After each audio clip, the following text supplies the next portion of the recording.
Chapter 1025. You're back. The door that had been closed for half a month reopened. Poplar Fruit smiled and said to Fong Beibei and Kiki, "Don't come in yet. I'll open the window and get some fresh air."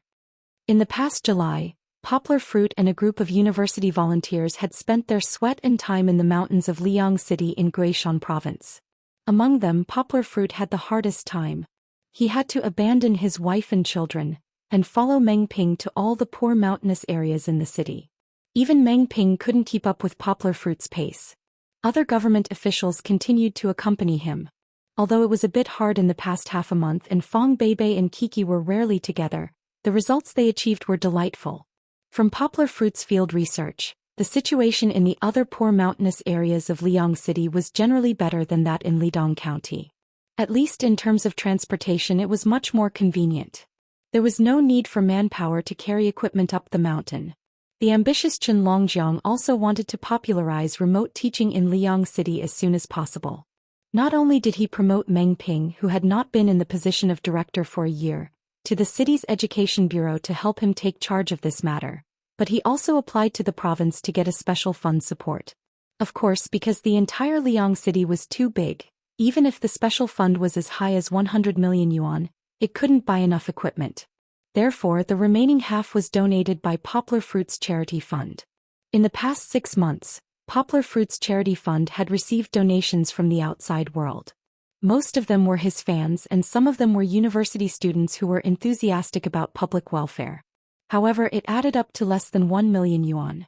The reason why Poplar Fruit could afford this expenditure of more than 50 million yuan was because Poplar Fruit paid for it himself. The remuneration he earned from Cine Road in the past 6 months was basically invested in the charity fund, but it was estimated that after it was transferred to buy equipment later, the fund account would be stretched again.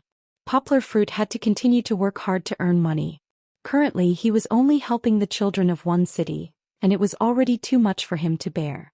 In the future, there would be many more children who would need his help. Speaking of which, Chen Longjiang found it hard to say. But there was no other way. Guishan Province was relatively poor and backward. There were too many places that needed money. Even he could only get a special fund of 100 million through lobbying. Even this special fund of 100 million was not easy to come by. Chen Longjiang even made a military order for this. It would be fine if he succeeded, but if he failed, Chen Longjiang would become a sinner who squandered the money of the people. As mentioned earlier, the remaining half was donated by Poplar Fruit's charity fund. The other half would be donated by the Yangqing city government. After learning about Chen Longjiang's predicament, Poplar Fruit contacted Xing Mingxing, the leader of Guangdong province. Naturally, Xing Mingxing would not do it himself, but he also played the role of a bridge. After discussing with the leader of Guishan province, they decided to let Guangdong province's provincial capital, Yangqing City, and Guishan province's poorest city, Liang City, shake hands and become brother cities. This seemed to be the first of its kind in the country. Poplar Fruit did not know much about this. However, he knew that with this mutual aid relationship, remote teaching would receive policy support, such as more university students joining, more excellent teachers training and guidance, and so on. Poplar Fruit did not know that while he was still running around in the mountains, the provincial television stations of Guishan Province and Guangdong Province had broadcasted this matter. Wang Yubo, who was staying at school, was even lucky enough to be on TV. Poplar Fruit opened the curtains and windows in the house to drive away the stuffy air.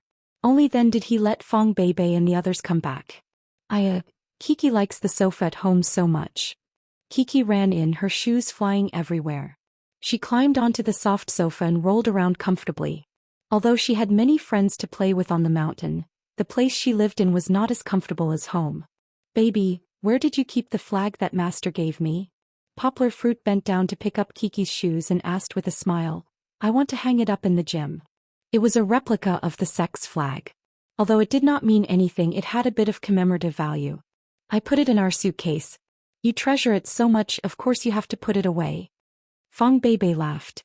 "You are my treasures. You can lose anything as long as you and Kiki are not lost." Poplar Fruit teased Fong Beibei. Papa, where's the gold? Where's the gold?" At this time, Kiki, who realized that the gold was missing, jumped down from the sofa in a panic and asked her father with tears in her eyes. Poplar Fruit patted Kiki's little head with a smile and said, When we went to Xiong village, didn't we already send the gold to Grandma's place? Did you forget? Yes. Kiki thought for a while and then breathed a big sigh of relief. However, she began to pester her father and cried, Papa, Papa, let's go and get the gold, okay? Kiki misses the gold. Kiki, let Dad and Mom rest for 2 days. Fong Beibei pulled Kiki over and persuaded, you see, Dad has been driving for 2 days, it's so tiring. Kiki finally understood her father and did not continue to pester. At noon, Poplar Fruit casually cooked some scallop porridge. Everyone had a simple lunch with pickled vegetables and then went to take a nap. Poplar Fruit did the same. He drove all night and did not sleep, so he slept for 3 hours at noon. In the afternoon, when they were packing up, Poplar Fruit received a phone call and talked for a long time. When he came back, Fong Beibei asked curiously, Uncle, who called? Why did he still speak English? Poplar Fruit shook his head and said with a smile, it's not English, it's French. It's Artel. He wants to invite me to go to the Bali Fashion Week again. Did you agree? Fong Beibei looked at Poplar Fruit and asked. No, didn't I say that I won't go again? It's good to go once and have an experience. I'm not a professional model. Poplar Fruit smiled and said, in fact, Artel also knows my idea, but he thinks it's a pity, so he invited me again. Don't tell me you don't want me to go? Fong Beibei stood up and put her arms around Poplar Fruit's neck from behind. She intimately pressed against Poplar Fruit, who was squatting on the ground, and asked sweetly. Of course. Poplar Fruit smiled and rubbed Fong Beibei's head. He said, if I go to Bali for 10 days or half a month, who will drive you to and from school? Fong Beibei hadn't gotten her driver's license yet. Although she used her connections to jump the queue, it still took time to practice driving. Poplar Fruit did not want Fong Beibei to become a road killer among female drivers, who was irresponsible to others and herself. One reason was that he wanted to stay with his girlfriend and daughter and did not want to go everywhere. Another reason was that Poplar Fruit did not want to continue to be in the limelight. At the end of last year, he was besieged by the media and got Fong Beibei into trouble.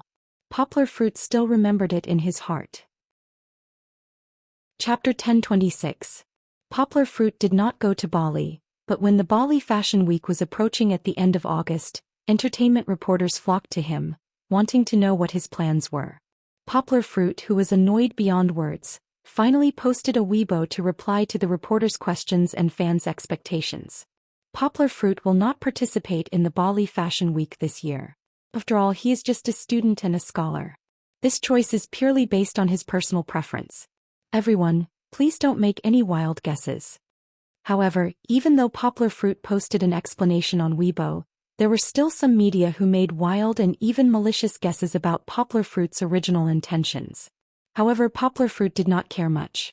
The innocent knew that he was innocent and the muddy knew that he was muddy. No matter what the rumors were, he would not move. Poplar Fruit spent the whole of August very peacefully. In the morning he sent Fong Beibei back to school, sent Kiki to play with her friends and picked them up in the evening. During this period of time, Yonggui usually read books in the library or found a cafe to do translation. It was monotonous, but it could be said that she had a lot of fun. If Fong Beibei came back early in the evening, Poplar Fruit would take the 2 girls to the high-end swimming pool in the community to learn how to swim. Chichi was a quick learner. She was able to swim in the water without her father's guidance after only 2 trips. In this aspect, Chichi was really a little magical. Although she was nervously waving her claws and baring her fangs during her first time in the water, she could still float on the surface of the water by herself if Yonggui didn't support her. Poplar Fruit was a child who lived by the sea. Needless to say, Fong Beibei also knew how to swim. Let me teach. Fong Beibei reproachfully pushed Poplar Fruit away. She felt that although Poplar Fruit was a good swimmer, he was born in the wild after all. Other than dog paddling, he could only swing his arms vigorously. He could not swim gracefully.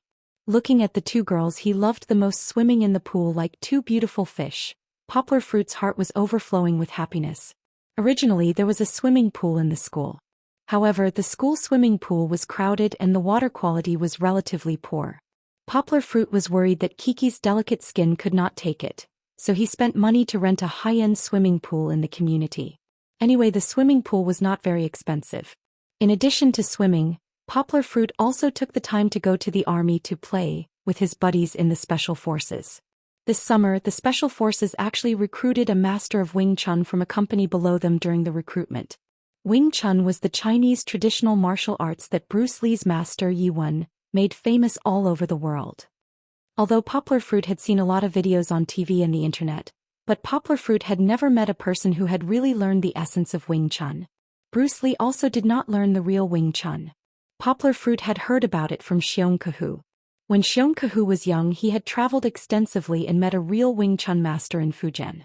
Borrowing strength to fight strength, using softness to conquer strength. The most unbearable thing is that in the first 10 seconds he will chase after you and attack you. His fists and palms are like a storm of pear blossoms. He will beat you until you can't defend yourself. It was said that those who were good could launch 15 attacks in a second. Punches, palms, elbows, and knees all counted as one attack. And those who had mastered the essence of it could launch over 100 attacks in the first 10 seconds, making it impossible for anyone to block them. Poplar Fruit was also very interested in this kind of fast Wing Chun. He wanted to know if his Tai Chi, Xing Yi Quan and other Kung Fu could withstand the first 10 seconds of Wing Chun. The new Wing Chun master was called Liang Bin. Although he was a newcomer, he had set a new height for the Special Forces. Even Meng Sanhua was defeated by him. This aroused Poplar Fruit's interest. After receiving the invitation, Poplar Fruit found a chance to go to the barracks within a few days. After the real fight, Liang Bin's Kung Fu was really good. Not only were his moves solid, but he had also learned the true Heart Sutra of Wing Chun. When Poplar Fruit fought with him, it was rare for him to experience the feeling of meeting a worthy opponent. He did not have to be cautious like when he fought with Meng Sanhua. When he used all his strength, Liang Bin could barely support him. Indeed, it was barely enough. In the few seconds when Liang Bin exerted his most ferocious strength, Yang Guo's mutated eyes were still able to break down the afterimages of his attacks, and easily block them. When Poplar Fruit was full and memorized all the moves, Poplar Fruit used his fast Tai Chi to counterattack. Brother Yang is too OP. Liang Bin finally twisted his wrist and said to Meng Sanhua, I feel like I'm being abused. He hasn't used his full strength yet. You only know now. Meng Sanhua laughed. He's not human. Do you know the Tiger Army in Beijing? Some time ago he beat up 2 retired old men half to death in less than a minute. Why did he beat them up? Liang Bin was shocked. The capital's Tiger Legion was the most elite special forces in all of China. Even he couldn't enter. After they retired, they helped the evildoers. Forget it, you don't have to guess the relationship between them. Meng Sanhua patted Liang Bin's head. He had a few more years of experience than Liang Bin, so this was the only thing he could boast about. Liang Bin, come. See if I'm good at it? While Liang Bin was still chatting, Poplar Fruit stood there and pondered for a while. Then he happily called Liang Bin over and performed a round of Wing Chun in front of him. Brother Yang, how did you learn it? Have you learned it before? Liang Bin was so shocked that his jaw almost dropped. Although Poplar Fruit's Wing Chun looked good, it was still the real Wing Chun Kung Fu. And this was when Poplar Fruit was a little rusty and did not use the internal strength of Tai Chi. If Poplar Fruit used real Kung Fu and made some adjustments, the power might not be inferior to Liang Bin's Wing Chun. I just learned it from you. Poplar Fruit's answer destroyed Liang Bin's hope. He was speechless when he realized that Poplar Fruit had been baiting him to make him feel that he could win if he put in more effort, forcing him to use his real Kung Fu and then secretly learn it. No, it should be said that he learned it openly. This was Poplar Fruit's talent. Even Liang Bin could not say anything about it. My grandfather said that I am the strongest and most promising of my generation. Liang Bin looked up at the sky and sighed. It seems that the title of genius should be given to you, Brother Yang. What kind of genius am I in front of you? No, he's not a genius. He's a genius killer. Meng Sanhua slapped the back of Liang Bin's head to wake him up from his depression. He laughed and said, if you lose confidence, you'll never catch up with Poplar Fruit. The more we meet such opponents, the more motivated we will be. With Meng Sanhua around, Liang Bin would recover quickly and continue to grow. Poplar Fruit, on the other hand, did not have time to be complacent about his newly learned Wing Chun, because a new problem was placed in front of him. Or rather, it was Song Jiwen's problem. Chapter 1027. Song Jiwen called Poplar Fruit at around 7 o'clock in the evening and asked him to come out and drink with him. This was really unprecedented. Poplar Fruit had always been the one to confide in Song Jiwen when he encountered problems. When had Song Jiwen ever confided in Poplar Fruit? Not to mention whether Song Jiwen would find someone else to talk about these things, he had almost never encountered an emotional problem that could make him drown his sorrows in alcohol. Because in his eyes before, emotions were not a problem at all. Except for that one time with Xiao Yao. "Uncle, when you go, don't drink too much. Careful," Fong Beibei said worriedly as she sent Poplar Fruit out. "Papa, you're not allowed to drink. After drinking you'll become smelly." Kiki strongly objected. When she was on the mountain she smelled the breath of those uncles after drinking, and it almost made Kiki faint. "Don't worry, Papa won't drink." Poplar Fruit smiled and comforted. "The main thing is to talk with him for a while, and then when he's drunk I'll send him back." After seeing Song Jiwen, he had already started drinking. This guy, a box of beer was placed at his feet and he had already thrown in 2 empty bottles. In fact, Poplar Fruit did not need to guess to know that it should be about Chin Anlin. At the end of the term, Chin Anlin went back to school to complete the graduation procedures, but that time it was nearly 2 months and he only came back last week. Could it be that after Chin Anlin came back, Song Jiwen confessed and then failed and fell out of love? "I know you're not loyal enough to drink with me," Song Jiwen said as he waved his hand to ask the boss to send a few bottles of drinks. "It's okay, I'll drink by myself." With that, he gulped down half a bottle of beer and then burped loudly. "Hey, don't be in such a hurry to drink it." Poplar Fruit pressed down on his bottle and laughed. "I'm still confused." Song Jiwen stared blankly at the beer bottle for a while, then shook his head and said, "I'm not happy." "What are you unhappy about?" Poplar Fruit smelled the fragrance of the skewers and picked one up to eat slowly. "What do you think?" Song Jiwen asked as he started drinking again. "Lon?" Poplar Fruit shook his head and asked. Song Jiwen was in a daze. He just drank without saying a word. "Did you fail to confess your love? Or did your confession fail?" Poplar Fruit asked with a smile. "Didn't you say that a man doesn't have to worry about not having a wife? So what if his confession failed?" "Damn it, I didn't even confess, okay?" Song Jiwen glanced at Poplar Fruit and complained. "Then why are you unhappy? Didn't she just come back?" Poplar Fruit asked curiously. Song Jiwen drank a mouthful of wine and said in a muffled voice, "I'm leaving." He threw the empty bottle into the box and picked up another bottle. He then stood up and said, "Help me open the bottle, I need to go to the toilet." "Hey, what do you mean?" Poplar Fruit shouted at him gloomily. When Song Jiwen came back, Poplar Fruit asked the same question again. "What do you mean by leaving? What do you mean? Go home." Song Jiwen continued drinking. "You just came back from home and you're going back again?" Poplar Fruit asked in surprise. Song Jiwen didn't say a word and just drank. He ate a few skewers like a tornado before slowly chewing. "The boxing school has been transferred out." After a long time he said with an ugly expression, "I probably won't come back this time." Poplar Fruit was a little surprised. He couldn't accept this fact because Chin Anlin didn't mention it to him before. However, this was also because Poplar Fruit was too careless. When Chin Anlin came back and had a meal with everyone, he didn't notice Chin Anlin's gloomy mood. If the boxing school had been transferred out, then she might really have to leave. One had to know that the martial arts school was something she had slowly built up bit by bit after coming to Yangcheng. How could she be willing to transfer the boxing school? Poplar Fruit asked in disbelief. "She did so well. It's because she's doing so well that her family wants her to go back and manage the family's Tai Chi dojo after she graduates." Song Jiwen smiled bitterly. He shook his head and downed half a bottle of wine. Poplar Fruit was silent for a while and asked, "Since you like her, why didn't you mention it to her? Maybe if you tell her, she'll stay for you." Song Jiwen shook his head and didn't say anything. He just kept drinking and ate when he was a little full. "Old Gui, you don't understand." Song Jiwen burped and said with drunken eyes, "Let me tell you, it's impossible for us to be together. Drink less." Poplar Fruit began to control Song Jiwen's drinking speed, not letting him drink in big gulps. First of all, she's a person with great ambition. She wholeheartedly wants to achieve great things and carry forward the martial spirit of Tai Chi. Song Jiwen chuckled and said, "It's true that we like her, but we don't have the qualifications to stop her from achieving her dreams, right?" Poplar Fruit was silent.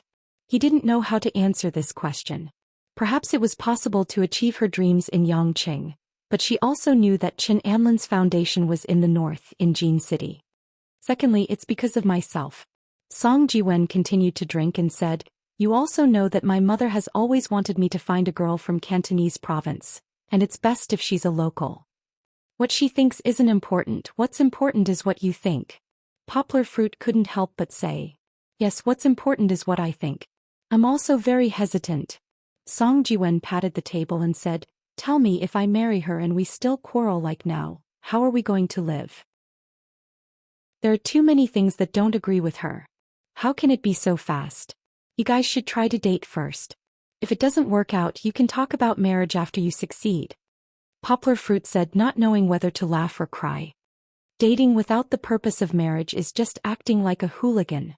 Song Jiwen, under the influence of alcohol, suddenly stood up and shouted, attracting the attention of all the diners in the food stall.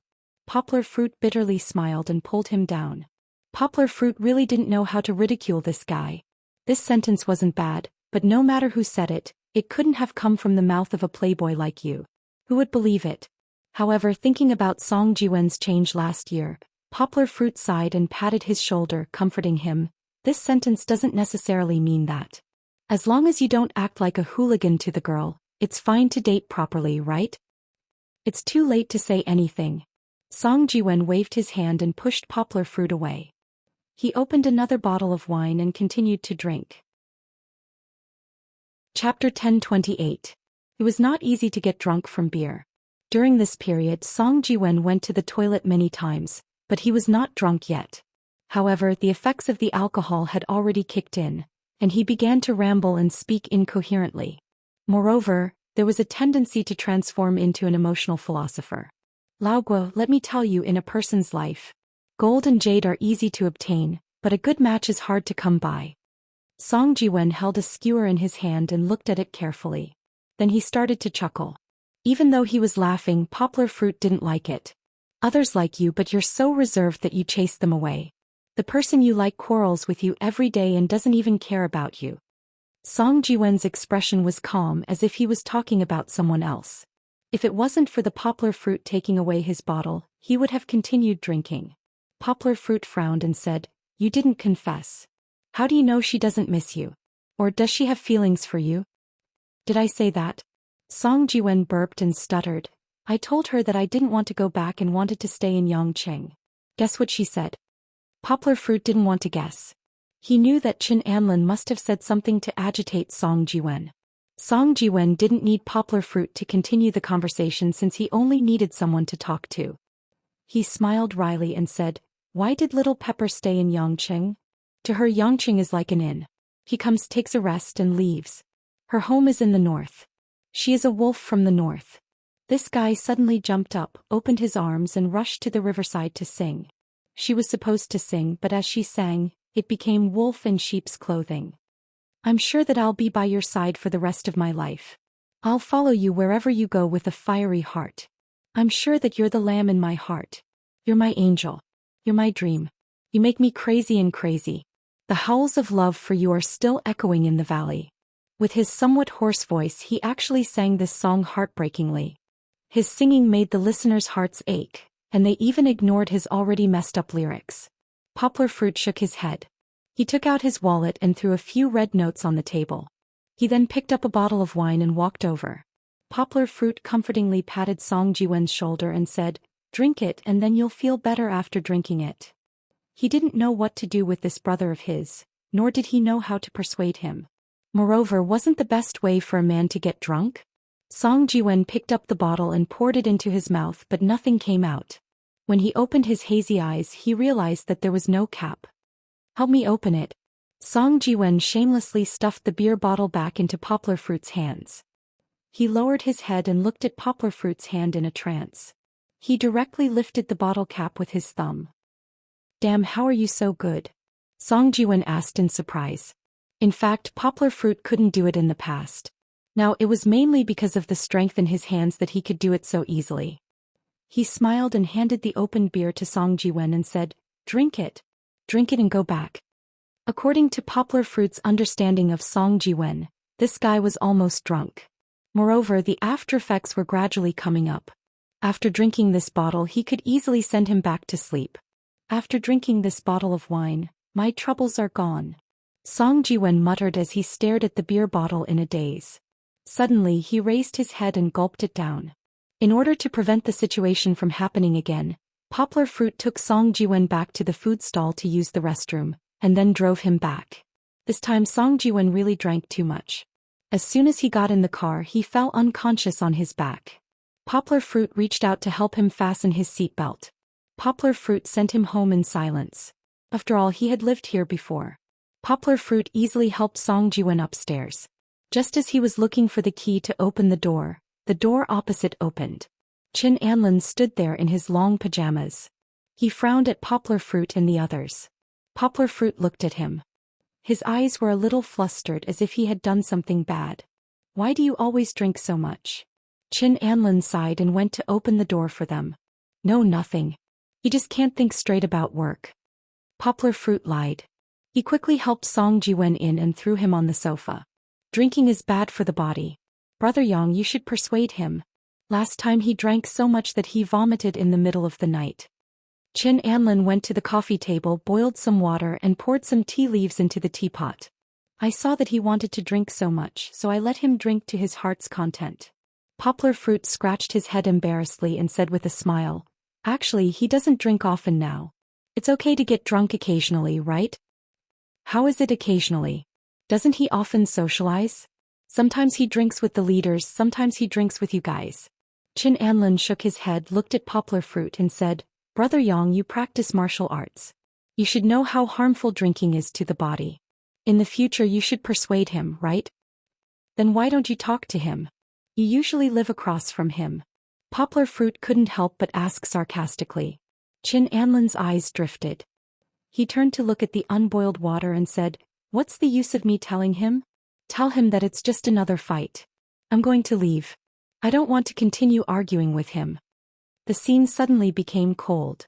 Poplar Fruit didn't know what to say. He watched Chin Anlin boil the water and began to make a pot of strong tea. "Anlin, you know, Mosquito, he actually has feelings for you, right?" Poplar Fruit hesitated for a long time before he said. Although Song Jiwen was already confused, Poplar Fruit still wanted to fight for him. Chin Anlin turned his head and looked at Song Jiwen, who was smirking in his drunken dream. Her mood today was also a little low, which was somewhat different from her usual energetic appearance. "Brother Yang, you know, some things can't be forced," Chin Anlin finally said to Poplar Fruit faintly. Yanghua actually did not know that the two of them were quarreling. Song Jiwen had even said a few harsh words to Chin Anlin in the past. He had told Chin Anlin quite straightforwardly that their family was against girls from other provinces. Actually, it was the same. How warm was Lu Suqin to Chin Anlin back then? Later she gradually calmed down and just treated Song Jiwen as an ordinary friend. Besides, just like Song Jiwen's understanding of Chin Anlin really couldn't let go of her family in Jincheng. She had a big ambition, which was to develop the family's Tai Chi dojo. She couldn't let the Korean Taekwondo dojo be so arrogant. Moreover, Chin Anlin wasn't uncertain about it. She more or less knew about Song Jiwen's previous experience of wandering in love from Song Jiwen. It was Song Jiwen who bragged about it. This was originally the image of a playboy that Chin Anlin despised since she was a child. What Song Jiwen had shown her was also limited to a very faint impression that could be broken with a single blow. So why should she continue to be entangled with him? Poplar Fruit sighed. He also knew that a forcibly picked melon wouldn't be sweet, so he simply didn't say much. "Brother Yang, you go back first. Bebe must be anxiously waiting for you at home. I'll be fine here." Chin Anlin finally sent Poplar Fruit away. She was left standing on the balcony under the bleak moonlight, blowing the night wind, listening to Song Jiwen snoring in the room like a pig, confused and helpless. Chapter 1029. If something had happened that night when Song Jiwen was drunk, it would have been easier to deal with. However, nothing happened in the end. After Song Jiwen woke up, he was still rude to Chin Anlin. However, Chin Anlin was still as hot-tempered as before. He was provoked by Song Jiwen and rolled up his sleeves ready to fight. Poplar Fruit didn't know what to do either. A week passed and it was the weekend again. Chin Anlin was finally leaving Yangqing. Poplar Fruit, Fong Beibei and Kiki were all present. Fong Beibei even helped to pack the luggage. Kiki looked reluctant to leave. "Sister Anlin, in the future, don't forget Kiki. If you have the chance, you have to visit Kiki. Bring back Kiki delicious food. Kiki hugged Chin Anlin's leg and pouted. Hey, why do you make it sound like you're going to be parted forever? What year is it now? Can't we call and even video chat? Song Jiwen yawned as he shook his legs on the sofa. He was bored to death. His words were a bit of a killjoy. Even Poplar Fruit slapped him and said, if you're not going to help, then don't cause trouble here. Brother Mosquito, come and help to pack. It looks like there's a lot of luggage. Fong Beibei called out. Asking Song Jiwen to help was a lie. She wanted him to show off in front of Chin Anlin. However, Song Jiwen was going to be lazy to the end today. Not only did he not help, he was also slacking off. Now he was simply lying on the sofa. No need to pack, it's too messy. Chin Anlin glanced at him and said, he can't pass the security check with so many things on the plane. Keep it. If he doesn't want it, then give it to the next renter. This house was originally rented by Poplar Fruit. Later he gave it to Chin Anlin, and Chin Anlin renewed the lease for another year. Now that Chin Anlin had left, he had already listed the house as a sublet. The next tenant had already signed the contract and was waiting to move back in at the beginning of September. Looking at the gradually empty house, Fong Beibei inexplicably felt melancholy. Back then, when she first came to Poplar Fruit's house to play, she came here. Holding hands with Yonghua, she held Yonghua's hand tightly. Poplar Fruit turned to look at her and reached out his other hand to hug her. Flaunting your love as if there's no one around. You're really shameless. Song Jiwen jumped up from the sofa, looked at his phone and said, I'm going to take a call. After that he went out. Chin Anlin looked at his back with a lonely expression. Humans were not plants. How could they be emotionless? Over the past year, although the two of them had quarreled often, in fact, it was also because of their quarreling that they had a deeper impression of each other. Song Jiwen might be lazy today, but that was because he didn't know what was wrong with him. In the past, Song Jiwen was only good at talking. When it was time for him to take action, he would never deliberately avoid it. Just like Wenlon Martial Arts Club, Chin Anlin always felt that without Song Jiwen he wouldn't be able to succeed. Even Poplar Fruit, who played the role of image ambassador in publicity, was not as important as Song Jiwen. Fong Beibei saw Chin Anlin's expression. When Song Jiwen returned, she stood up and questioned Song Jiwen, Brother Mosquito.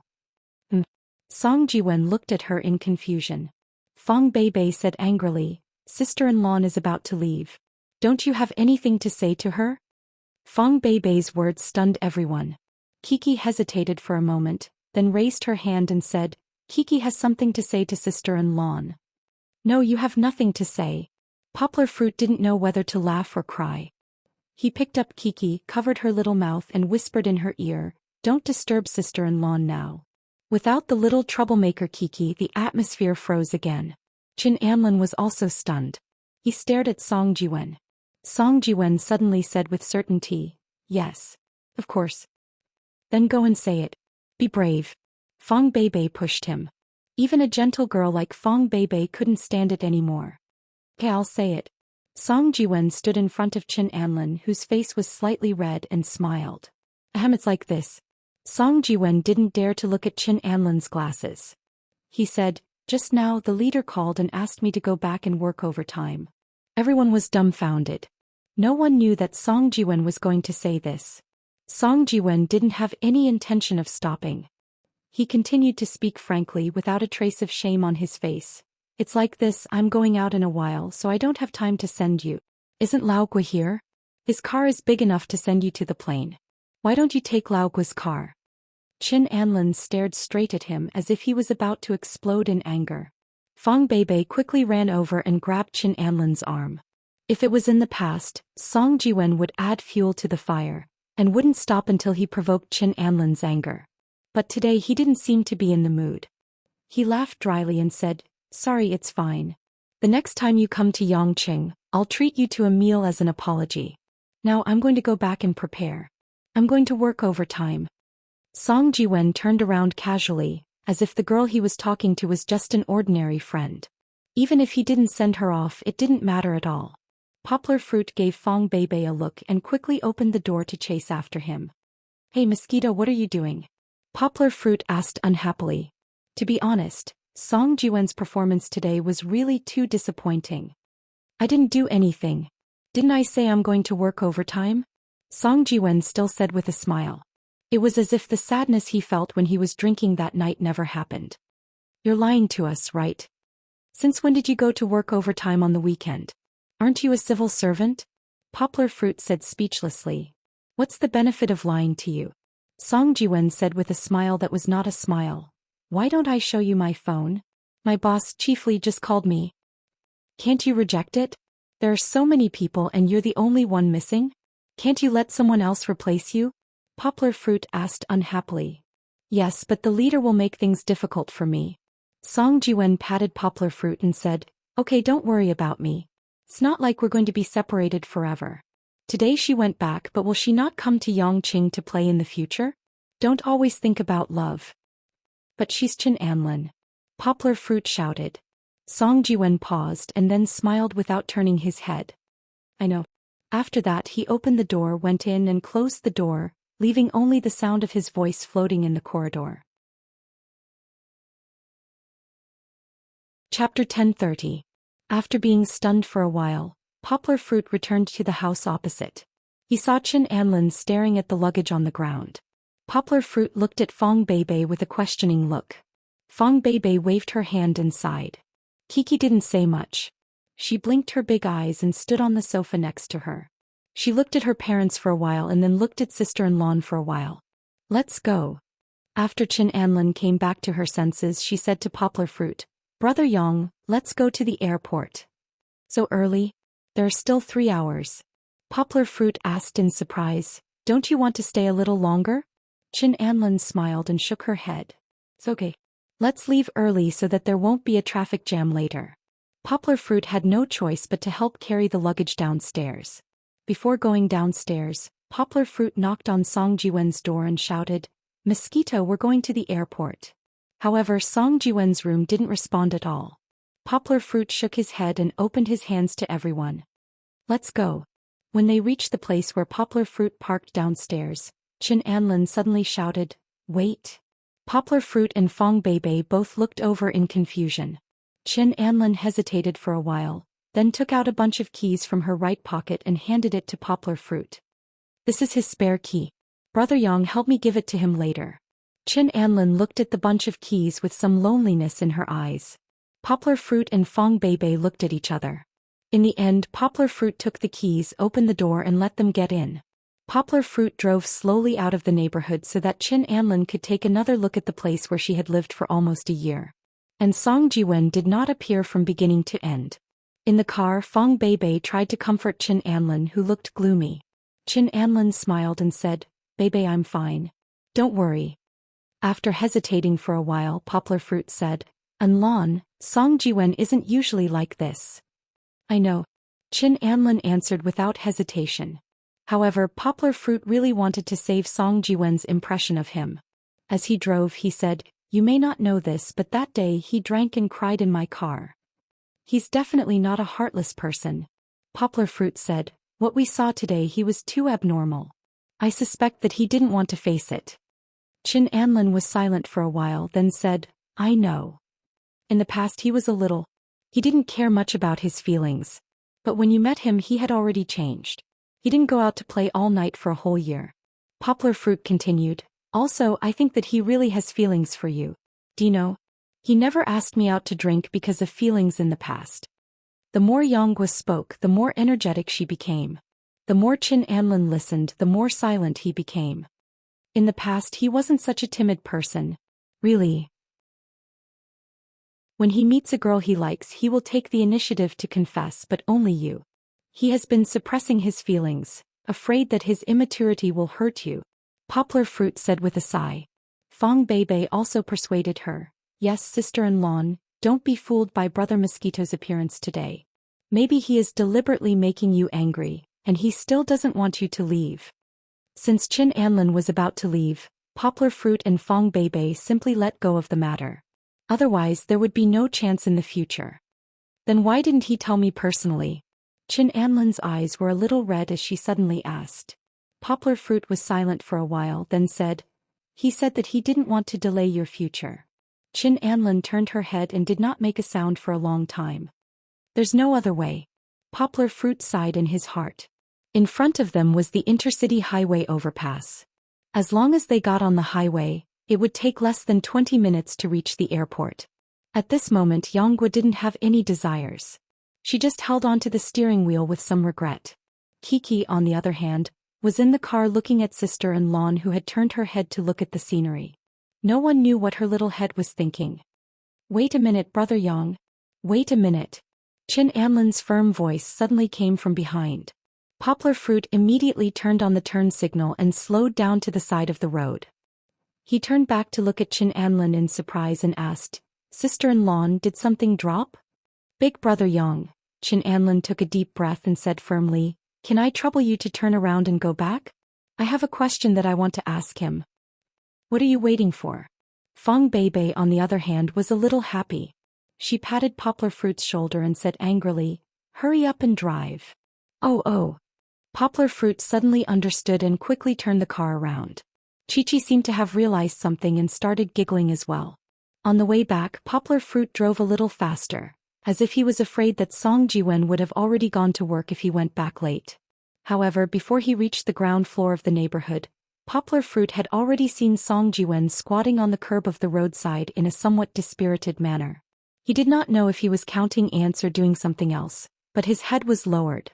Chin Anlin did not wait for the car to stop and couldn't wait to open the door and jump out. Then he aggressively walked towards Song Jiwen. As he walked, he threw the hat on his head to the side, looking like a gangster about to fight. Song Jiwen of course heard the sound. When he looked up and saw Chin Anlin, he quickly stepped back. "This is going to work, right?" Chin Anlin glanced at the slippers on Song Jiwen's feet and asked with a sharp gaze. "Yes." Song Jiwen gave a hollow laugh. "Going to work. Then why were you squatting on the ground?" Chin Anlin stared into Song Jiwen's eyes, leaving him with no way to escape.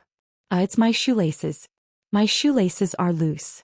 Song Jiwen braced himself. "Shoelaces? Where did your shoelaces come from?"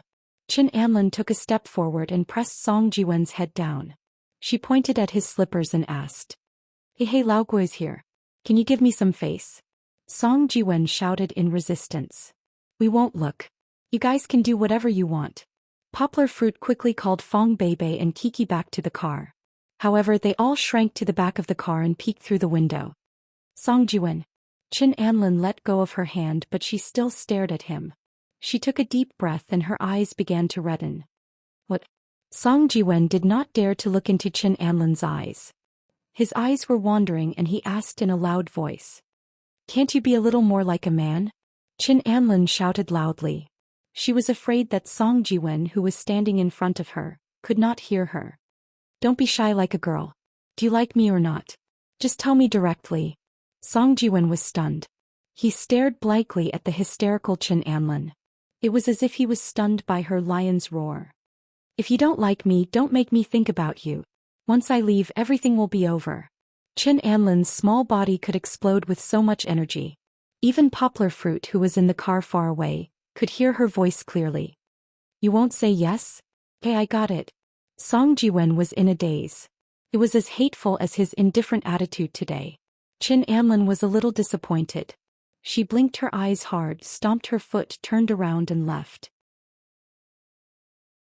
Chapter 1031. Pa. As Chin Anlin turned to leave, her hand was caught by Song Jiwen. He didn't give Chin Anlin time to think. He pulled Chin Anlin's arm forcefully and pulled her back into his embrace. Then Song Jiwen lowered his head and kissed her. Compared to the petite Chin Anlin, Song Jiwen was indeed a little taller. But could anyone imagine the usually violent Chin Anlin being hugged by Song Jiwen like a little bird? Poplar Fruit and Fong Beibei saw it. Moreover, before Chin Anlin could move, she was kissed by Song Jiwen. This kiss was so forceful and affectionate. At that moment, Poplar Fruit and Fong Beibei seemed to see eternity. They were so touched that they even forgot to cover Kiki's curious gaze. Was it really eternity? Of course not. With an ah sound, Poplar Fruit and Fong Beibei both took a deep breath. Poplar Fruit quickly covered Kiki's head in his arms, afraid that Kiki would see this bloody and violent scene. When they turned around, Song Jiwen was already pressed to the ground by Chin Anlin with a solid shoulder throw. "Ouch, ouch, it hurts." Song Jiwen's face was tightly pressed against the dusty ground. On the other side, Qin Anlin's palm was pressing down. He didn't even have time to react before he was taken down by Qin Anlin. He had to admit that Qin Anlin's kung fu was pretty good. You've got guts, haven't you? How dare you take advantage of me? Qin Anlin scolded fiercely. Indeed, Song Jiwen was provoked by Fong Beibei's confession, which made him do such an out-of-line action. Don't forget, it was always Qin Anlin who bullied Song Jiwen. When did Song Jiwen have the ability to kiss Qin Anlin? I just can't control myself, can I? Song Jiwen complained with a sullen face.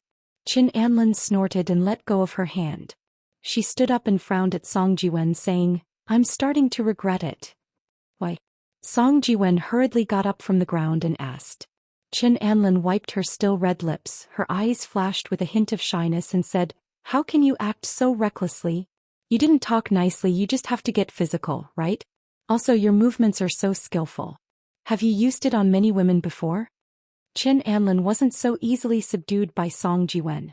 Poplar Fruit and Fong Beibei, who were in the car, were stunned. This was like a TV series with twists and turns, making it impossible for people to guess what would happen next. Song Jiwen smiled bitterly and quibbled, When have I used it on many women? If the first pull and hug were to be said, Song Jiwen could swear to God that this was his first time. Well, just the first 2 actions were enough. Hee, do you think I'll believe you? Qin Anlin said sarcastically, looking at him with disdain.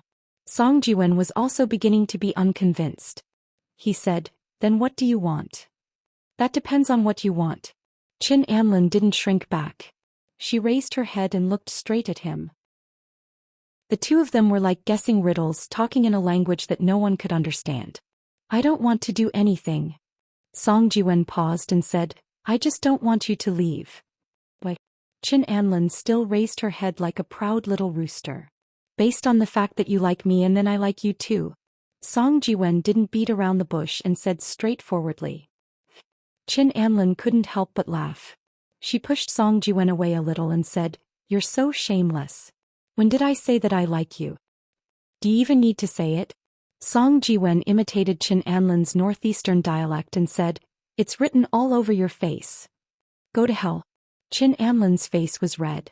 She wanted to pounce on Song Jiwen and chase after him, but Song Jiwen had already dodged with a smile. Stop right there. Qin Anlin grabbed the hem of Song Jiwen's clothes and hit him again. Tell me, do you still dare to lie to me and say that you don't want to see me off when you work overtime? Qin Anlin grabbed Song Jiwen's collar and asked in a threatening manner. Song Jiwen was pulled closer.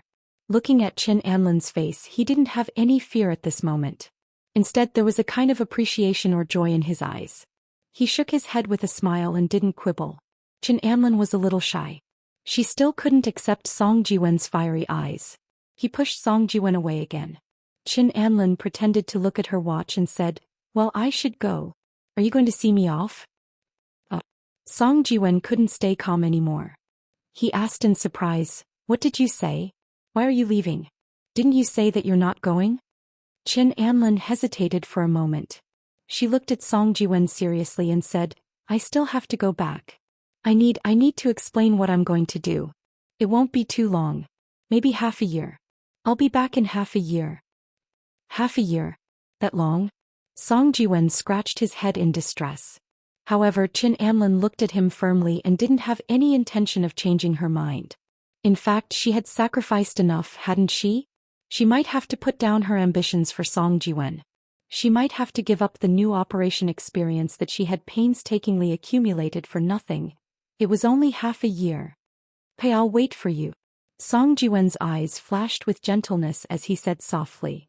Don't make promises that are too perfect. Qin Anlin took a deep breath, bit her lower lip and said, If you can't wait, then don't. I might not come back anyway. No, I'll wait for you. If you don't come back, I'll go get you. Song Jiwen said domineeringly as he waved his hand. Qin Anlin said with some disdain, You can't even beat me. I have a fighter. I'll bring Lao Gua to get you. Even if we have to fight the 18 bronze men formation, we'll get you back. Song Jiwen said confidently. What are they talking about? Fong Beibei couldn't hear clearly. She and Kiki both looked at Poplar Fruit. Poplar Fruit spread out his hands and said innocently, I don't know. I don't know how to read lips. They guessed that Song Jiwen had already brought Qin Anlin back. He waved at Poplar Fruit and shouted, "Lao Guo, what are you waiting for? Hurry up and get ready to drive. If you don't hurry up, you might not be able to catch the plane." In the end, Qin Anlin still left, leaving Song Jiwen, who took her first kiss, alone in Yangqing. Oh no, she also left her luggage behind. She left empty-handed. In her words, she might come back. Why did she bring so many things? In the end, these things were brought back to Song Jiwen's apartment for safekeeping. What? In the future, will Qin Anlin still come back? What a joke, is this still a problem? Qin Anlin's apartment has already been rented out. Where will she stay when she comes back? Hee hee, brother, this won't be a problem. Chapter 1032. Before Higashiyama University reopened, Poplar Fruit made a trip to Liang City. Fang Beibei and Kiki didn't follow along. However, the lineup was still huge. Or rather, it should be said that it was luxurious. Such a huge lineup was all for the sake of testing the results of the remote teaching that Fat Dragon and Kai Simin had spent over a month to set up. Naturally, the reason why they were able to complete the project so quickly was definitely not solely due to the efforts of Fat Dragon and Kai Simin. They were already employees of the company, and were mainly busy with the construction of the software. In reality, the ones who were busy going up and down the mountain to assemble the hardware were the volunteers from the dozens of villages from the previous project. After going through experience and training, they were recruited into Kai Simin's computer company as maintenance staff stationed in Liang City. This time they were even more passionate as they participated in this huge project. Another reason was the support of Liang City's Chen Longjiang. He had gathered all the computer teachers and physical education teachers in the city to provide manpower support. He had also ensured that the funds and infrastructure would be quickly implemented. It could be said that for the entire month of August, the entire city of Liang City was in full swing. The only difference was that the focus was placed on the mountainous areas that no one would normally pay attention to. You've done a good deed. However, Poplar Fruit didn't complain because of this. On one hand, the money he was burning wasn't from his charity fund, nor was it a special fund allocated for the children's education. On the other hand, this show had also given the remote teaching a lot of positive effects. At the very least, this was the headline news of the provincial television station. On the second day, this news was actually edited and broadcast on the central television station. It was a bit like becoming world famous overnight. Poplar Fruit and the New Dimensions remote teaching were lucky enough to show their faces on the news broadcast. Immediately after, they were welcomed by the domestic media. There was no need to talk about the Guangdong province. Some of the government's mouthpieces had already prepared headlines for Poplar Fruit. When Poplar Fruit returned to Yang City, a reporter from the People's Daily was already waiting in the school's principal's office, waiting for an exclusive interview with him. Although it wasn't the headline, the new issue of People's Daily had actually used an entire page to report on Poplar Fruit and the New Dimensions remote teaching. The reporter from People's Daily was very emotional. He quoted from Poplar Fruit's book Longing for the Dawn, "Because I had to rush to attend the translation conference, I had to go down the mountain. However, during the week of the meeting in Great City, every time I closed my eyes, I seemed to see the children's dark faces and bright eyes. They were the most innocent, curious, and sincere eyes in the world. They were also the most ignorant, and empty eyes." Similarly, the People's Daily was accompanied by a picture of a meow girl with large eyes filled with longing. Because of this concern, Poplar Fruit returned to the mountain and thought about the way out of the mountain education. He wants to use modern scientific information technology to break the long-standing unequal distribution of education resources that has affected our country for a long time. A computer and a network cable have become the key to connecting us to the world. In the hands of Poplar Fruit, they have become the key to the poor mountain children to see the world outside of the mountain. They have become the bridge for them to obtain knowledge and enter the world.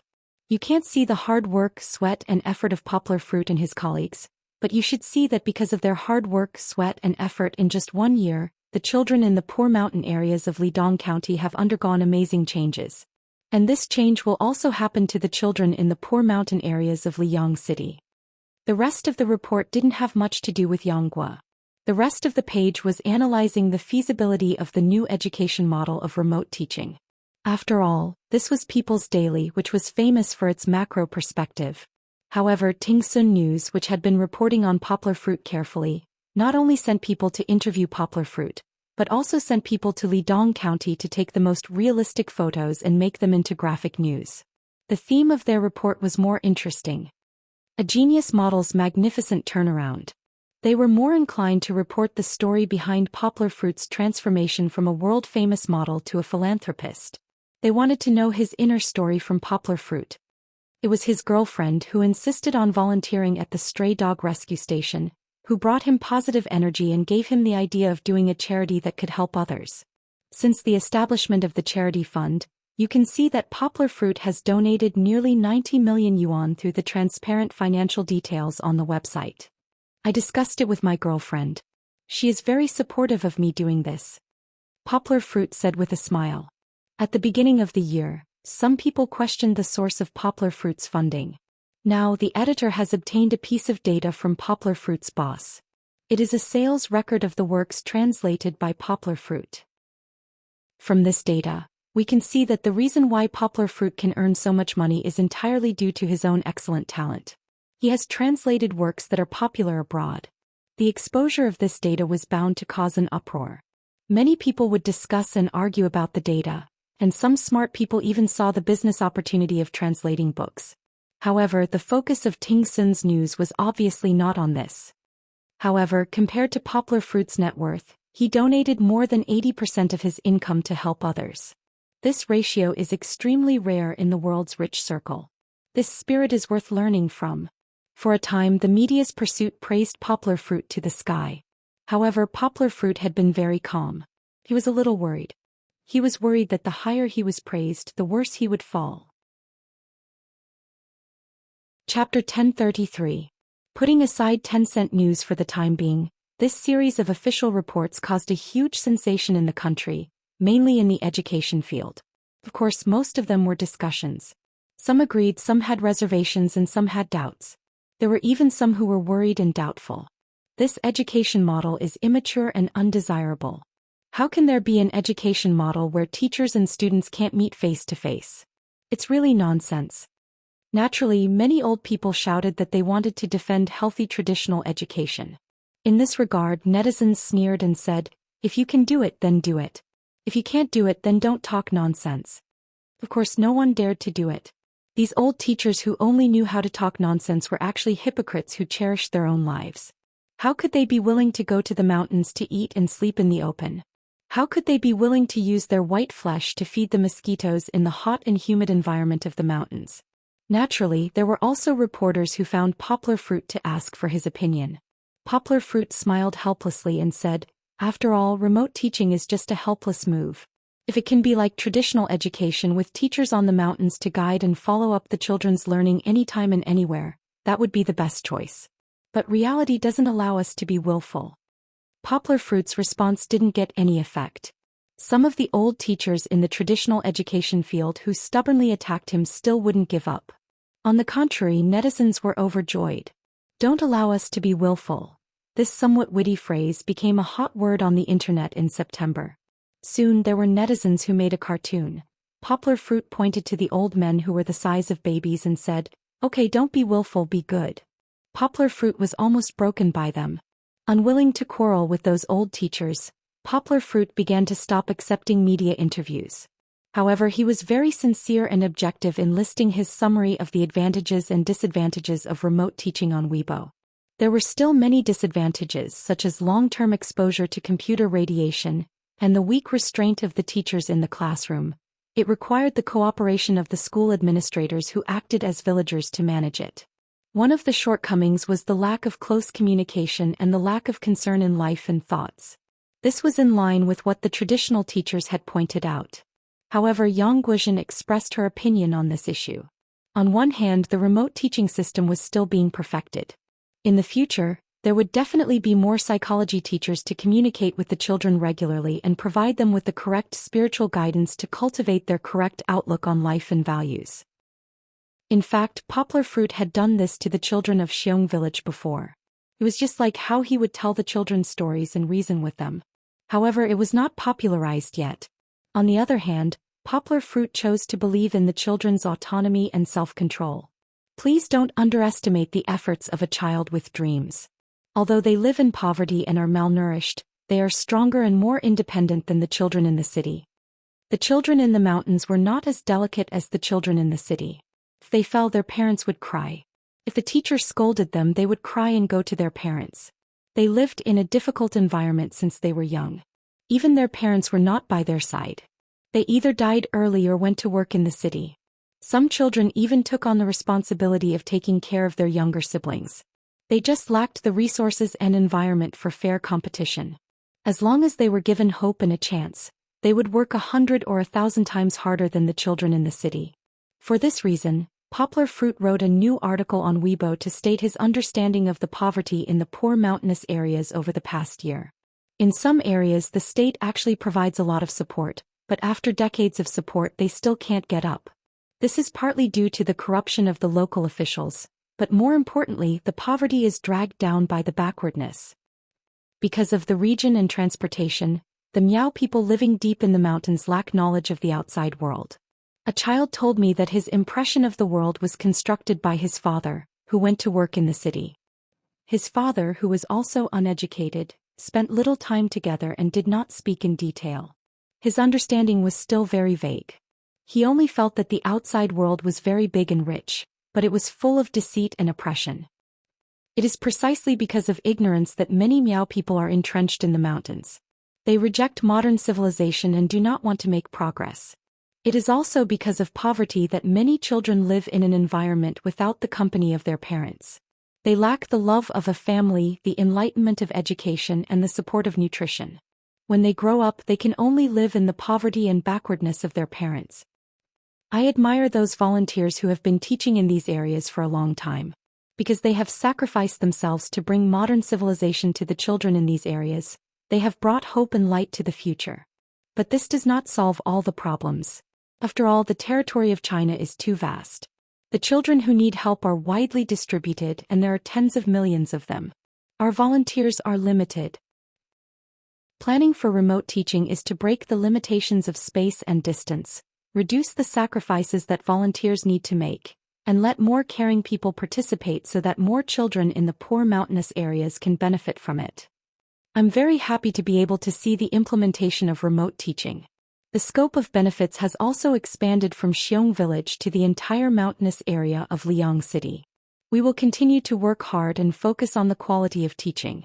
We will add more interest courses outside of the classroom so that children can grow up healthily and comprehensively. At the same time, Poplar Fruit also appealed to the outside world to reduce complaints and malicious speculations, and to provide more suggestions and supervision. Remote teaching was not Poplar Fruit's alone. The charity fund was also not decided by Poplar Fruit. All the data was listed transparently on the internet for people to review. Poplar Fruit believed that more talented people joining and doing a better job of remote teaching was not adding any glory or honor to him. It was actually a blessing for the children in the mountainous areas. Poplar Fruit's article was published, and the in-depth analysis in it quickly received many praises. Many online media reprinted Poplar Fruit's article, praising Poplar Fruit's attitude of doing public welfare. Subsequently, after the reopening of the new school year, the headquarters of the New Dimensions teaching volunteers voted to make all the teaching resources available to the public and shared. Although it was only a teaching video for primary school students recorded by university volunteers, the main teaching content, it was, after all, a compilation and recording of the best talents from various universities in Guangdong province. In terms of quality, it received the praise of many people in the education industry.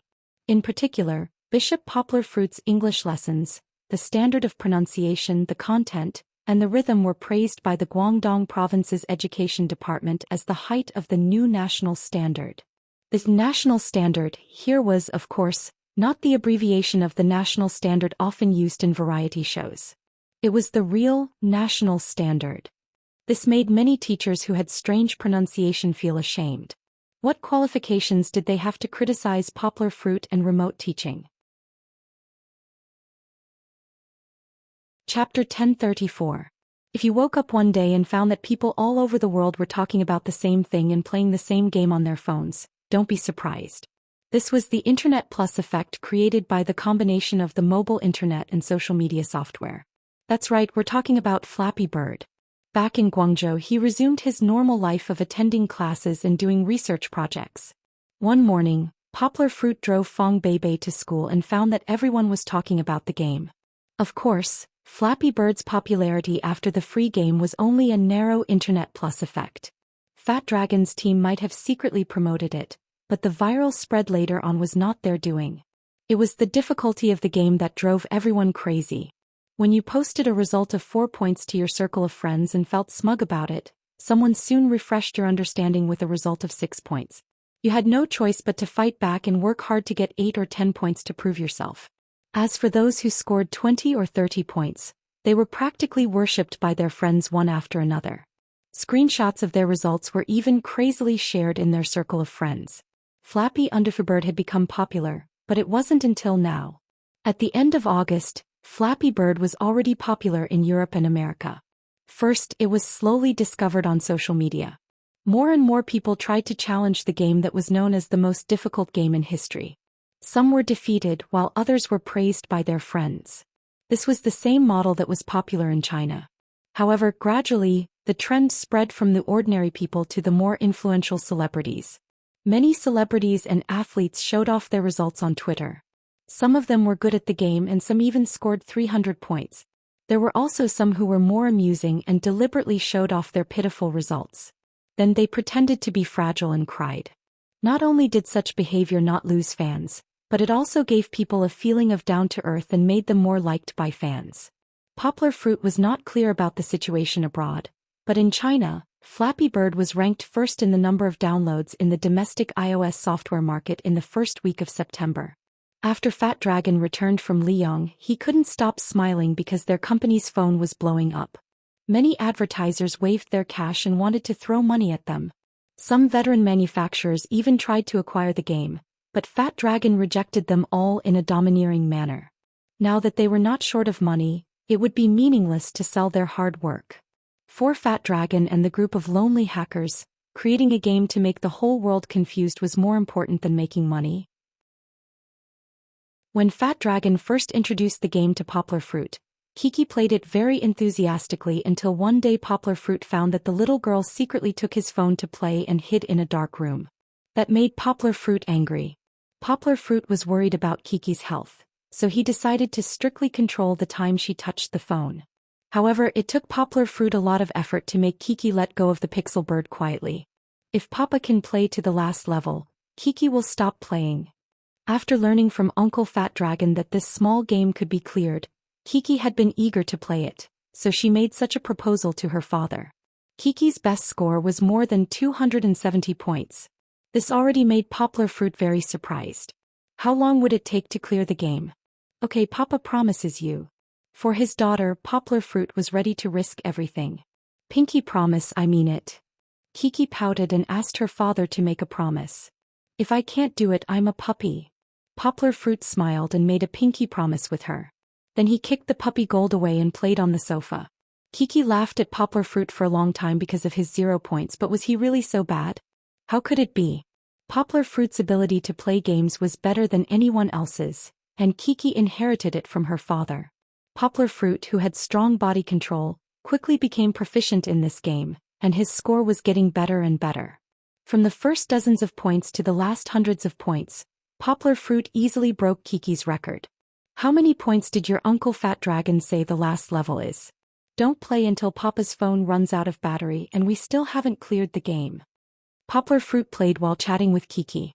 Just now he got 563 points, but he wiped his sweat and died. This time he decided to play with both hands. When his left hand was tired he would switch to his right hand, and when his right hand was tired he would switch to his left hand.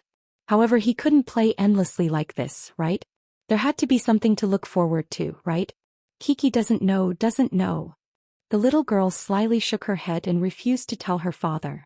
She definitely knew Fat Dragon would tell her everything. That guy had always been looking forward to having a child, and the thing he couldn't stand the most was Kiki acting spoiled to him.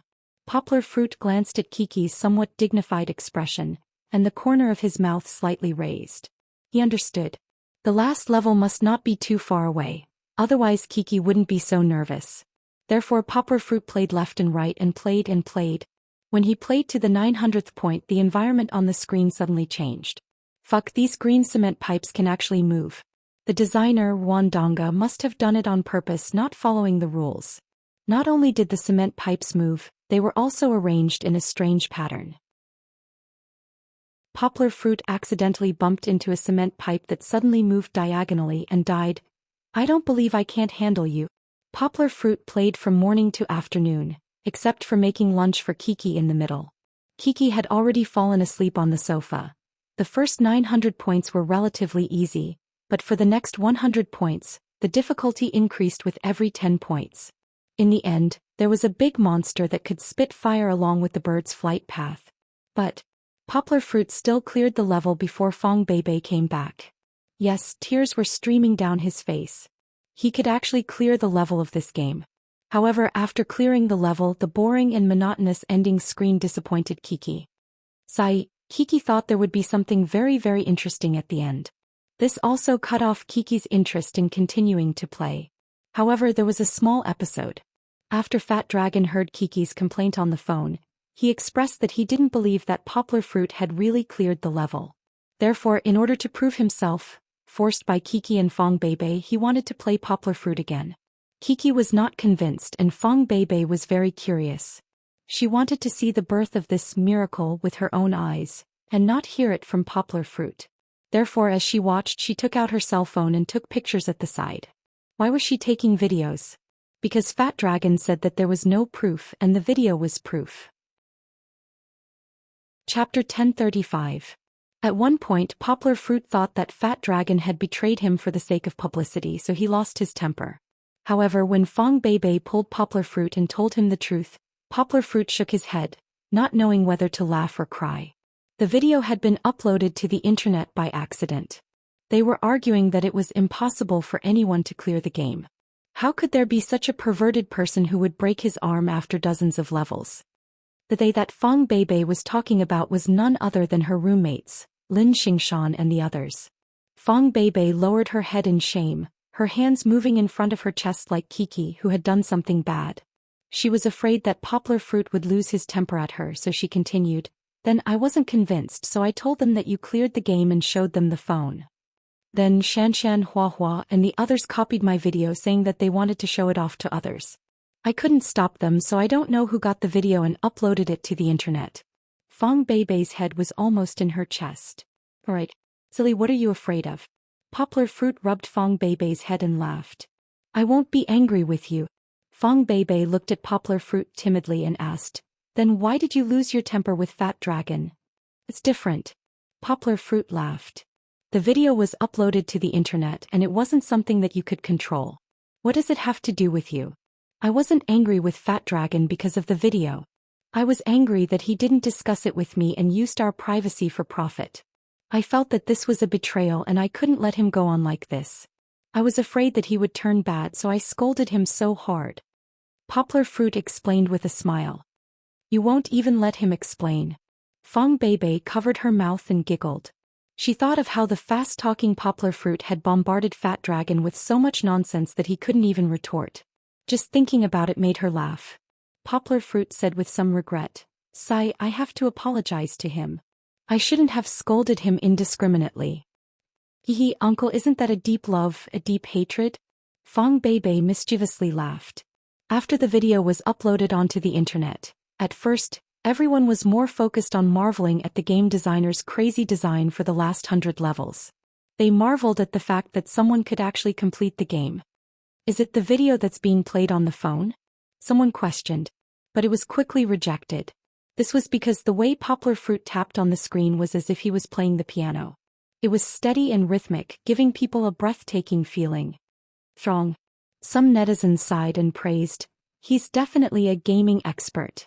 This video was later dug up by overseas netizens and uploaded to overseas video websites. Just like the original game, it was watched by tens of millions or even hundreds of millions. Within a few days, it broke Poplar Fruit's monthly record from last year's Bali Fashion Week. However, before this, some sharp-eyed netizens noticed, why does my daughter look so familiar? Kiki's appearance rate was too high. even higher than Poplar Fruit's profile, which was always facing her from the side. She kept jumping around in front of the camera and made all kinds of funny expressions. It could be said that the netizens who were watching the video spent half of their time watching the game and the other half watching Kiki. For example, Kiki suddenly ran over, pulled Fong Beibei down, and pouted her pink little mouth at the camera as if she was kissing the person watching the video. Then she giggled and ran away. The viewers couldn't help but praise her for being so cute. Another example was that Kiki couldn't bear the loneliness and ran behind Poplar Fruit to massage her father's back. She looked very sensible, but in fact she was deliberately making trouble for her father. There was more. In order to disturb her father, Kiki ran to Poplar Fruit and danced in front of him. She even sang a clear song, "The vast horizon is my love, the flowers are blooming at the foot of the green mountain." What dance? Isn't this a square dance? The viewers who saw this all laughed together with Fong Beibei, who was shooting the video. They were amazed by Poplar Fruit's calmness and liked Kiki's cuteness and vitality. "Kiki, be careful that your father doesn't spank your little butt later." Fong Beibei's smiling voice came from outside the video. Then she deliberately took a picture of Poplar Fruit's serious expression. Although Poplar Fruit's face was not shown, and because of the theme of the video, many people couldn't help but ignore Poplar Fruit's face for a moment and look at the bright screen in his hand. However, there were still a few Kiki's fans who recognized Kiki. "Isn't this clever and cute little angel our Princess Kiki?" Ever since Poplar Fruit uploaded a photo of Kiki and Swiss Princess Charlotte, he said that Kiki wanted to be called a princess. Later, her fans all changed to calling her Princess Kiki. From the looks of it, the man sitting there playing games was Kiki's father, the low-key, warm man Poplar Fruit. That's right. No wonder he looked so handsome from the side. It's definitely our long-legged Appa. Some hardcore fans even found several ironclad evidence from the video that proved that it was Poplar Fruit. At this moment, Poplar Fruit's fans and Kiki's fans were in an uproar. Even those who didn't play games watched the video to see the two of them. Especially Poplar Fruit's fans, they were proud and elated. "Who said that our long-legged Appa is a nerd? Didn't you see that he's so good at games?" Some fans even found the video of Poplar Fruit's stupid fist that he had recorded to help Chen Anlin. They said proudly, "Look, our long-legged Appa knows martial arts." The person who took the video must be the genius goddess. The place where they live together is so luxurious. Our long-legged Appa can make money. It's so blissful to be his girlfriend. More fans dug up other details in the video. The decoration of Poplar Fruit's living room was exposed without any concealment. Fong Beibei and Poplar Fruit living together was not a new thing. The two of them were never afraid of others knowing about their love. Poplar Fruit's fans were also very rational and had calmly accepted this fact. In fact, it was mainly because Poplar Fruit was a little father with a daughter. Of course, the arrogance of Poplar Fruit's fans was limited to their circle. Poplar Fruit usually kept a low profile and didn't provoke many enemies, so he didn't receive much criticism. Putting aside the cute fans' arrogance, this video still had a negative impact on the game Flappy Bird. People saw the boring interface after clearing the game and gradually didn't want to continue playing. Fat Dragon made an emergency public relations announcement, saying that this video was more than a month old and belonged to an incomplete version. The game designer had already updated it. Moreover, after clearing the game there was a super big Easter egg. Not only that, the company also set up a grand prize of $100,000 to reward the first player to clear the game with their own ability. This grand prize once again ignited the enthusiasm of players all over the world. They started to feel lucky because Poplar Fruit had already announced that he wouldn't participate in this competition. Chapter 1036. Everything was normal in the new semester, except that Poplar Fruit had a little exposure from time to time. But he was used to such a life. Usually he went to class, played with his children and kissed his wife. He was busy but orderly. His workload this semester was much heavier than before. In addition to the project he was working on in secret, Qin Zhongdai's request was to teach a professional elective course and a public elective course. The number of courses was more than half of what it was before. However, Poplar Fruit didn't care very much. For him, teaching 6 classes a week was no different from teaching 4 classes a week. On the contrary, he hoped to teach a few more classes to pass on what he knew. This was impossible. letting a student like Poplar Fruit who hadn't graduated with a master's degree be an assistant lecturer and teach independent courses. This semester he even taught a professional elective course. It could be said that he had opened a new path for Higashiyama University and even domestic universities. There were faint voices of criticism in the education field, including within Higashiyama University and the School of Foreign Languages. Some people were indignant that Poplar Fruit was treated so well. However, because of the support of the university and Poplar Fruit, such things were gradually suppressed. Today, Poplar Fruit was very happy because he got the half-month data report from Cine Road in September. Forget about other books, anyway, they were steadily increasing. But the sales of his self-written book, Longing for Dawn, increased rapidly at the beginning of this month because of the news. In the past, no one cared about it. Relatively speaking, only Poplar Fruit's fans bought the book. Now the book's sales squeezed into the top 100 of Amazon China. This showed how impressive the growth rate was. Moreover, even if Poplar Fruit's exposure was reduced now, the book's sales still maintained a rising trend. This was no longer driven by the power of fans or marketing methods. It was entirely because of Poplar Fruit's book itself.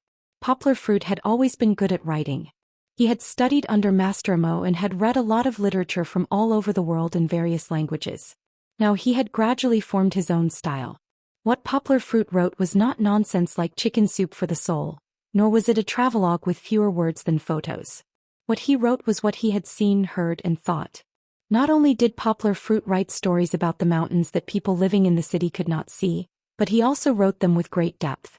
Just like the article he posted on Weibo before, he analyzed human nature and reality which resonated with people. From the reviews on Amazon, it could be seen that many customers who bought the book said, "I cried after reading it. I feel like my soul has been cleansed. I highly recommend it."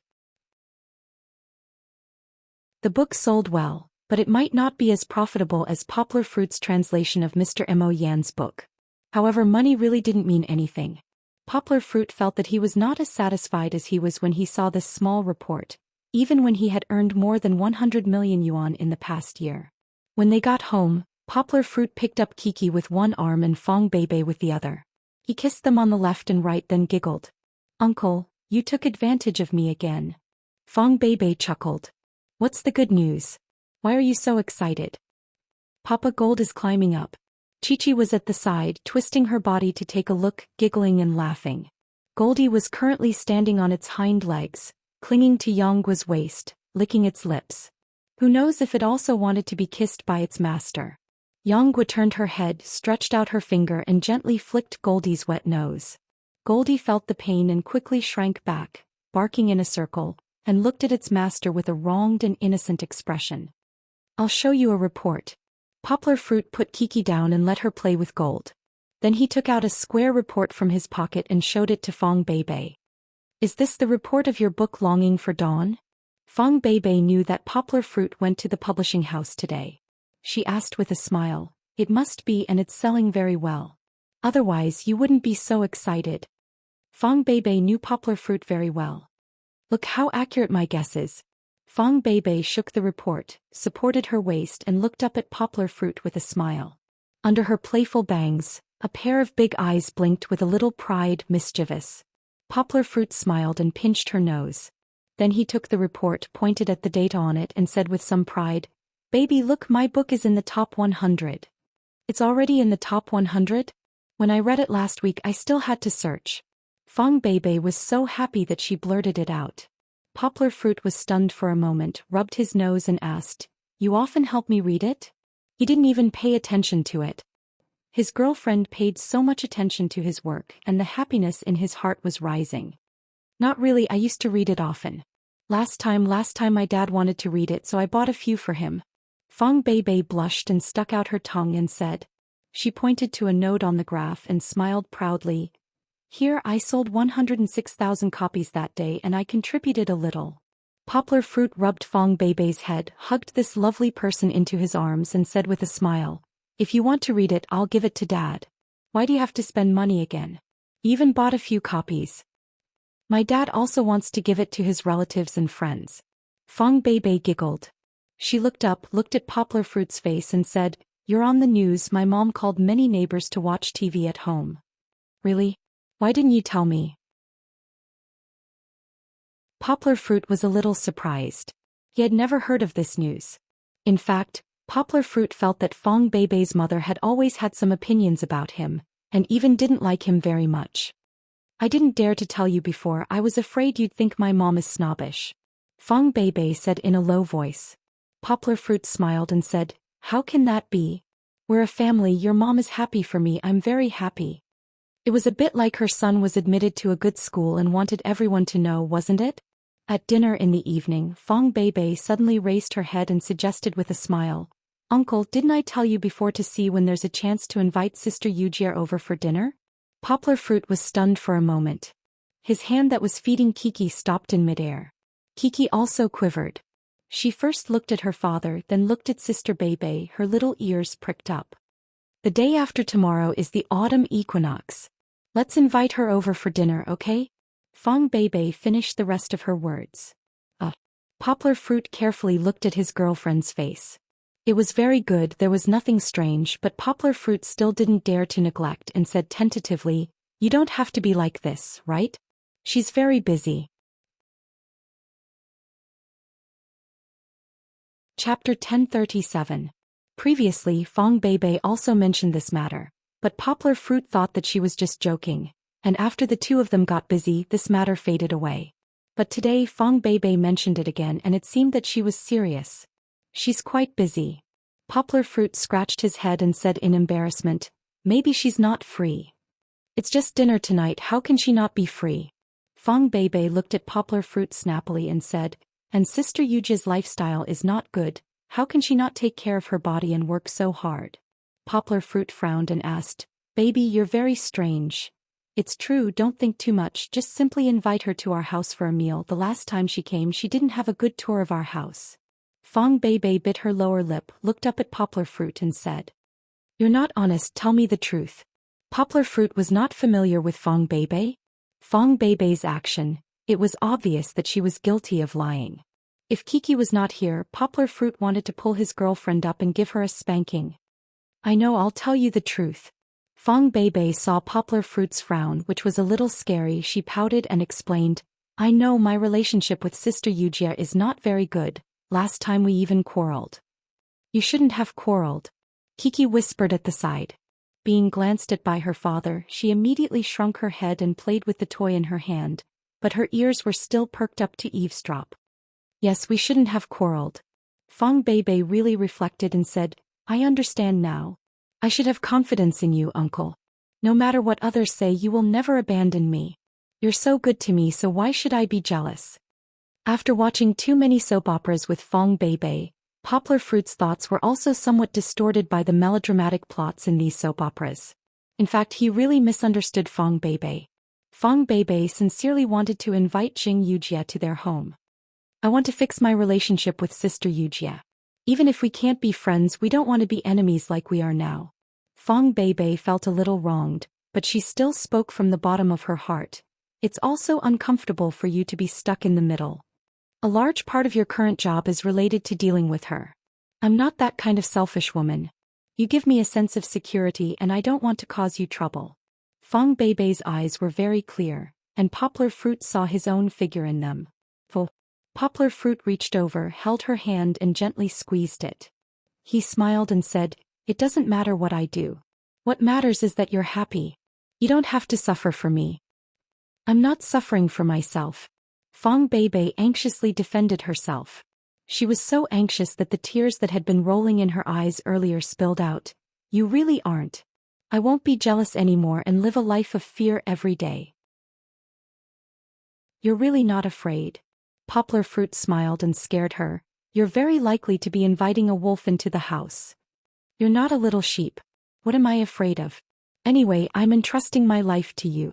Fong Beibei held Poplar Fruit's hand and rubbed her face on it lovingly. Her skin was very good, soft and delicate without any makeup. You really want to invite her over? Poplar Fruit lovingly pinched Fong Beibei's nose and confirmed again. Of course. Fong Beibei gave a serious and affirmative answer and said, don't worry, I won't mess around. I'll try my best to reconcile with Yujie. You're really a fool. Fortunately you met me. If it were another man who had a mistress outside, you'd still have to cook and send food to her at home. Poplar Fruit flicked Fong Beibei's forehead and helplessly agreed. Okay, I'll give her a call after dinner and see if she's free. I just need to remember that you're good to me, uncle. Fong Beibei giggled. She dragged a chair and ran over to Poplar Fruit's side. She hugged Poplar Fruit's arm and said coquettishly, I also want you to feed me. Oh, Kiki is starving.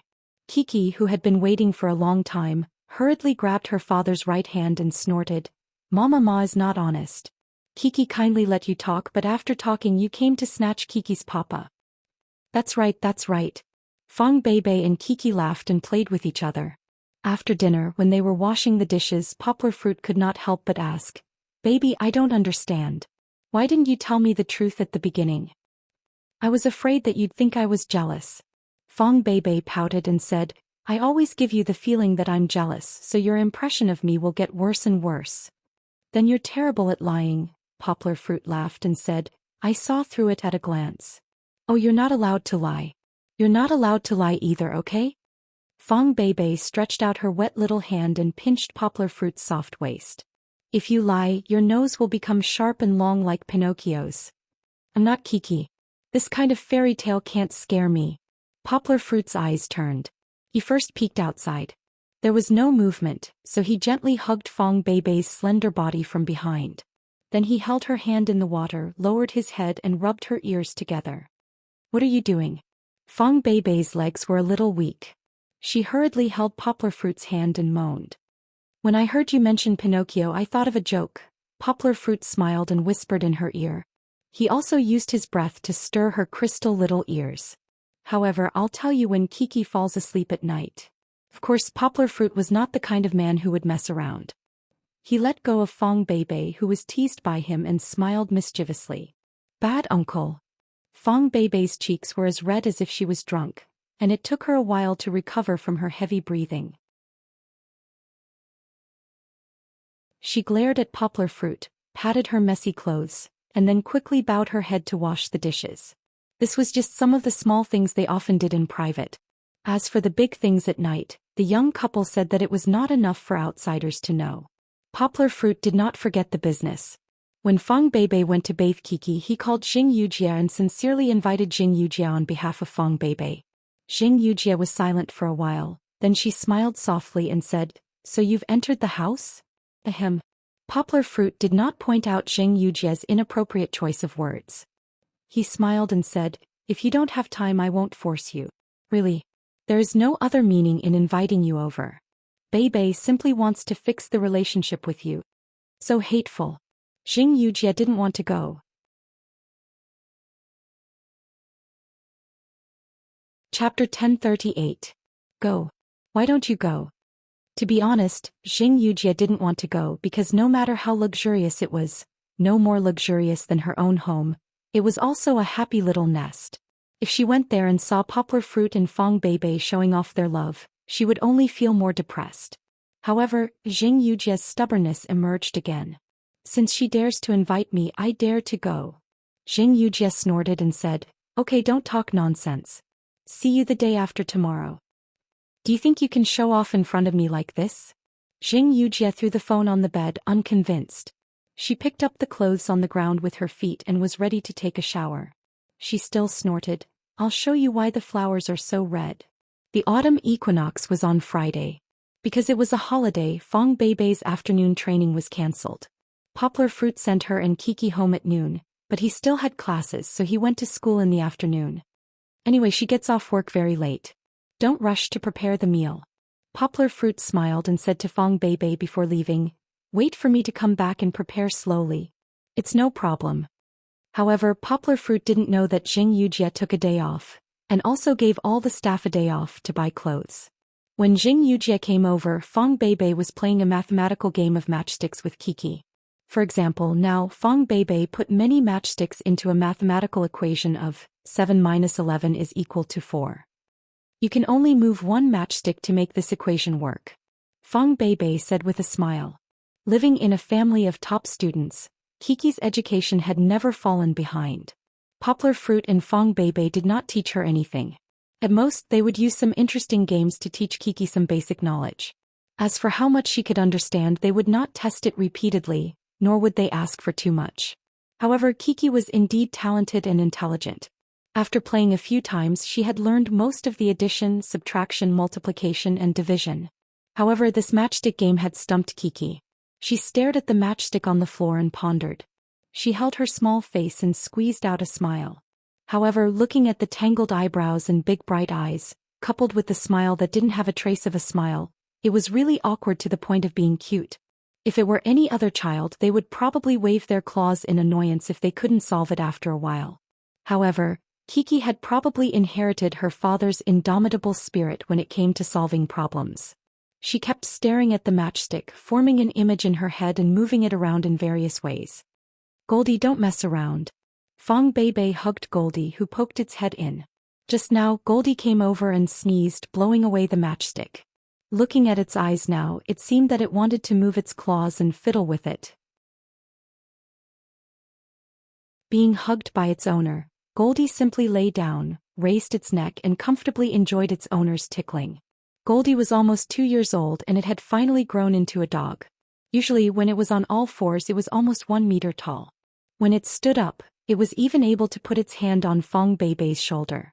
This kind of big dog needed a special dog license in the city. Fortunately, Goldie had a gentle personality, and golden retrievers were not as scary as fierce big dogs like Tibetan mastiffs.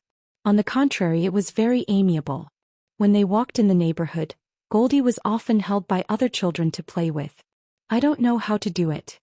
Kiki scratched her head in distress and asked Fong Beibei for help. "Ma, why can't you do it? 4 could become 11, 9, 11 could become 4, 7 could become 1. But there was no way to make the equation work." Kiki showed all the changes she could think of to Fong Beibei. Fong Beibei bent down, put the matchstick back into place and said to Kiki with a smile, "Kiki, in mathematics you have to learn to think in reverse. There is definitely not only one way to solve a problem. Only by being flexible can you solve it." Goldie's nose was blocked by Fong Beibei's clothes and stomach and it couldn't breathe. It struggled for a moment, then quickly turned over and ran away. 7 minus 11 doesn't equal 4, right?" Fong Beibei asked with a smile. "Yes, 11 minus 7 equals 4. Kiki nodded, her mind clear. "Then what does 11 minus 4 equal?" Fong Beibei continued to prompt. She didn't directly tell Kiki how to solve the problem, but guided her to think. Kiki's eyes lit up and she quickly held Fong Beibei's hand and said, "Ma, don't say it first. Kiki knows." Kiki quickly reached out her small hand, picked up a matchstick with the equal sign on the right, and moved it under the minus sign on the left. 7 equals 11 minus 4. So it's that simple. Kiki jumped up excitedly and high-fived Mama. "High five." She jumped for a while, then sat down, licked her lips unsatisfied and urged, "Mama, hurry up, continue." Although she didn't solve it herself, Fong Beibei's prompt seemed to have opened a brand new door in Kiki's mind. Her mind seemed to have become lighter and clearer, and this feeling made Kiki want to stop. "Math is fun, right?" Fong Beibei smiled proudly at Kiki. If language was Poplar Fruit's signature, then math was Fong Beibei's domain. Kiki had already inherited Poplar Fruit's language talent, but she didn't show any special talent in math. Fong Beibei didn't intend to make Kiki a math genius or a mathematician. She only hoped that Kiki could learn to think logically in math so that Poplar Fruit wouldn't drag her down and make her a math idiot. Now it seemed that Kiki still had a lot of potential. At this moment the doorbell suddenly rang. Fong Beibei set up a new question for Kiki to ponder and play with, then got up and went to the door. Through the visual access system, Fong Beibei saw Jing Yujie standing downstairs. She was wearing sunglasses as usual. Today the bright white frame of the sunglasses looked very fashionable, and didn't seem to be pulled down by the clothes she was wearing. Yes, Jing Yujie didn't dress sexy today, but changed into a simple and carefree sportswear, as if she was going out to play golf. However, because the short-sleeved top was tight, it looked bulging in the front, and the ordinary sportswear couldn't hide her hot body. Previously it was mentioned that Jing Yujie was on vacation to buy clothes, but in the end she wasn't satisfied with all of them. Doesn't Poplar Fruit like purity? Why did I dress so gorgeously and let Fong Beibei outshine me? Jing Yujie gritted her teeth and changed into the sportswear that she only wore when she went to the gym. Seeing Jing Yujie standing downstairs, Fong Beibei was stunned. She didn't know that Jing Yujie could come over so early. Didn't Uncle say that she would only come over at night? It's only 3 o'clock now. Fong Beibei's heart was beating fast. Without poplar fruit, she looked shorter when she saw Jing Yujie. However, since the guest was here, she couldn't not let her come up, right?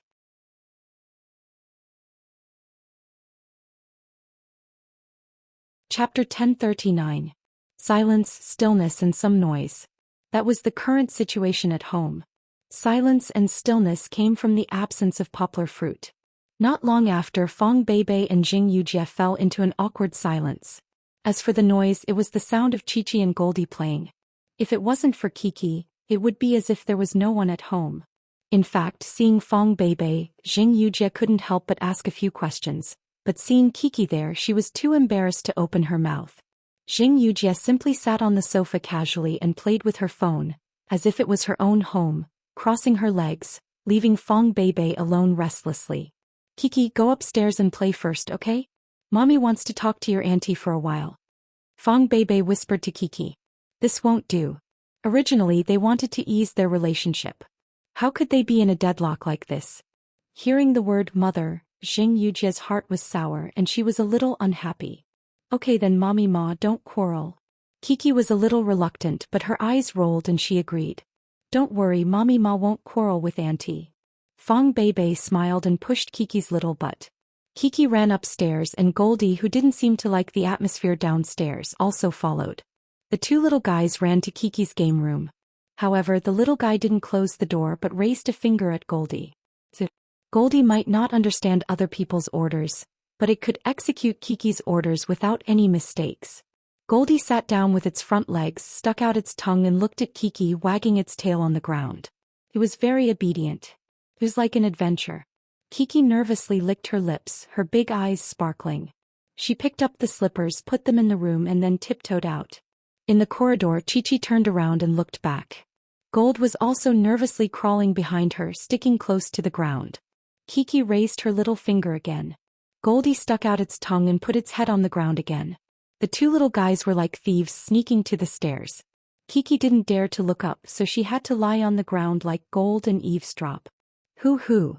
Goldie moved forward and squeezed under its little master's body, using its fluffy body as a cushion for its little master. Kiki smiled brightly but she didn't make a sound. The two little fellows leaned against each other and eavesdropped. Sister Yujie, please have some tea. Fong Beibei diligently made tea, trying to start a conversation. Although the tea set and tea were bought by Poplar Fruit, as a girl born and raised in Guangdong province, she still had the skill to make tea. I don't drink tea, give me a bottle of mineral water. Jing Yujie stretched her body and lazily said. Sister Yujie, don't drink mineral water all the time. It's not good. This is tea grown in the mountains of Guishan. I heard that it's a local specialty. It's rich in anti-aging catechin compounds. We women drink some of this tea, it's good for our skin. Drink some.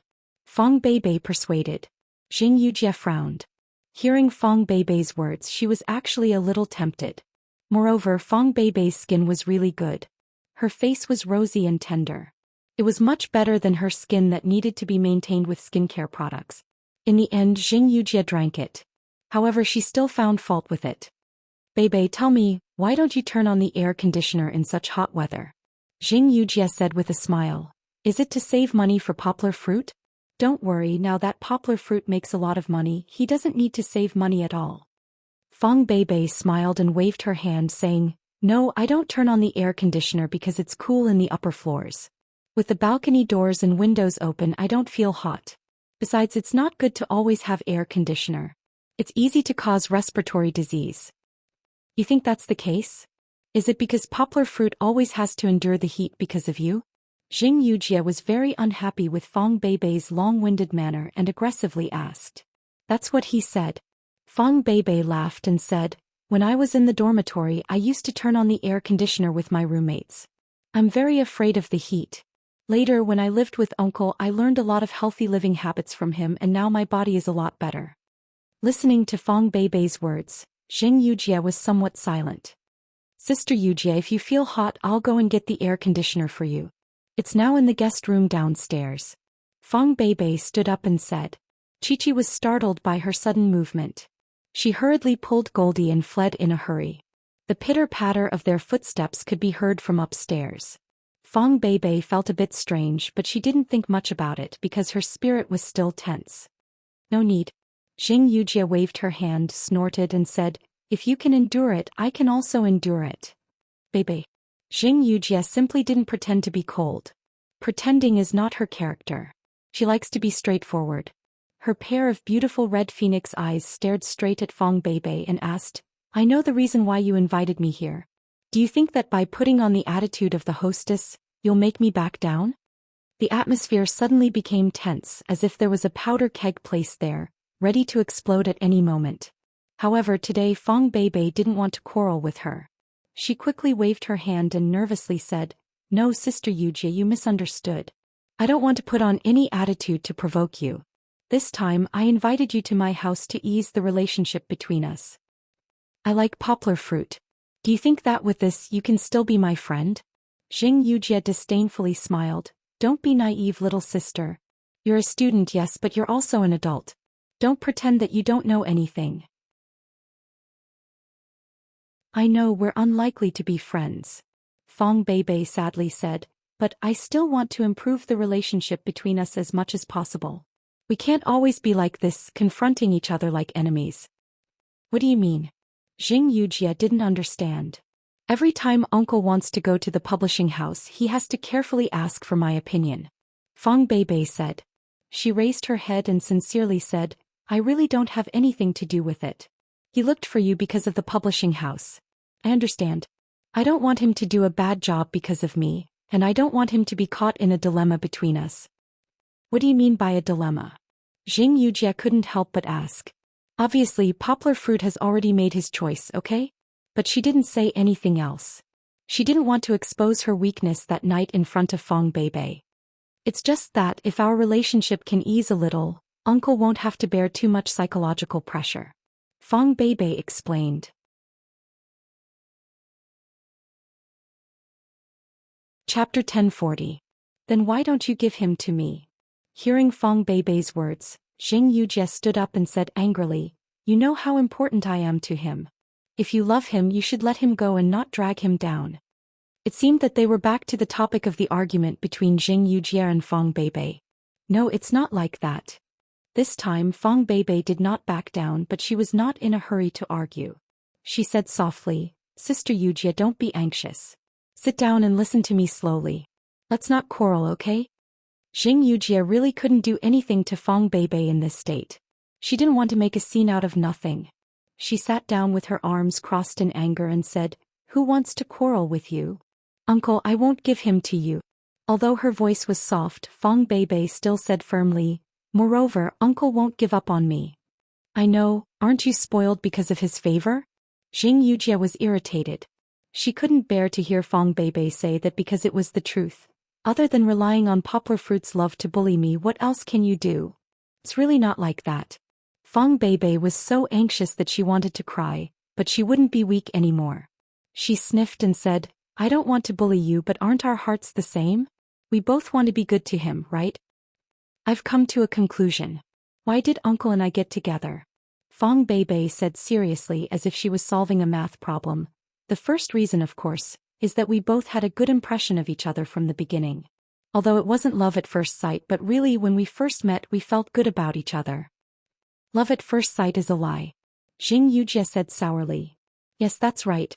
Love at first sight can't last long, but later when we met again we slowly got to know each other, and we began to discover each other's strengths, which attracted us. Fong Beibei recalled sweetly. That's the second. Thirdly, we can feel a sense of security from each other. Fong Beibei smiled and said, You probably know that I actually don't have a sense of security. Previously, I was always jealous because my heart was not at ease and I would always let my imagination run wild. But fortunately, Uncle has never left me. But Uncle is also very insecure. Fong Beibei said softly, Ever since Lu Yunran, the girlfriend of the uncle in front of me, left him, it caused him a lot of trauma. When I first saw him, Uncle's eyes were filled with sadness. However, in order to take care of Kiki, Uncle could only be strong. He didn't even have the time to think about whether his future life would be a mess because of the child. He didn't want to start a new relationship because he was afraid. He was afraid that he would lose her again, afraid that someone would reject him again because of Kiki. I heard from Uncle that I was the first person besides him that Kiki could accept at that time. Fong Beibei smiled and said, so when he first confessed I wondered if it was because of Kiki that he chose me? Later I found out that Uncle actually really likes me. Fong Beibei recalled the 2 months when she insisted on keeping a distance from Poplar Fruit's life. Every night the two of them would talk on the phone, and they couldn't wait to tell each other the trivial things in their lives. These were all bits and pieces of happiness. The relationship with Kiki was just a small catalyst. Fong Beibei smiled and said, because I like Kiki very much and Kiki likes me very much. Uncle felt a sense of security, so he mustered up the courage to confess. Are you telling me your story to provoke me? Jing Yujie listened silently and finally couldn't help but ask. Fong Beibei's story was beautiful, but she was her rival in love after all. Oh no. Fong Beibei quickly shook her head and said, I accidentally said so much, but in fact, what I want to say is that I'm not completely useless.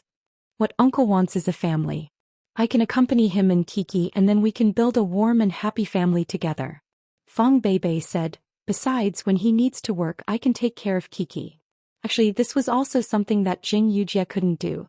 She was a career woman. If she had to stay at home, change diapers for the children, wash clothes, give up her job and revolve around the little one every day, if she had to wash the nail polish on her hands, wash the rice and cook, Jing Yujie would rather die.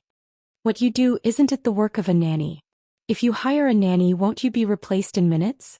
Jing Yujie was still somewhat unwilling to admit this point. It's not the same. Fong Beibei softly retorted.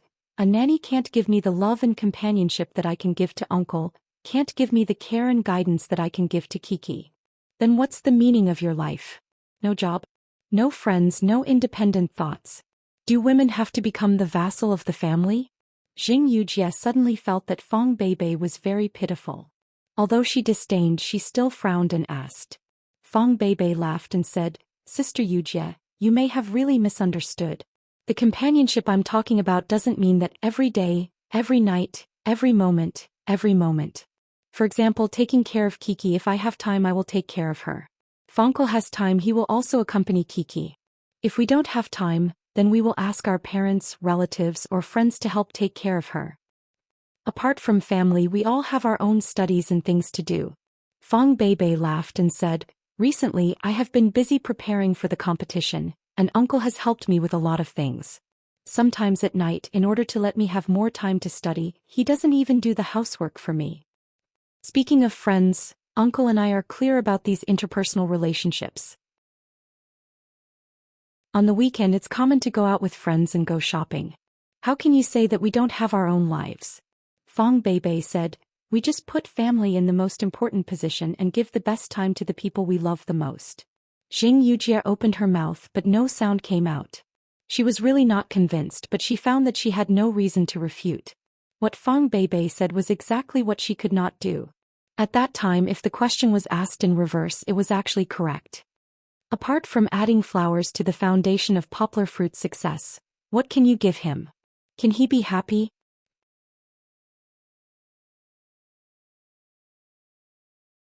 Chapter 1041.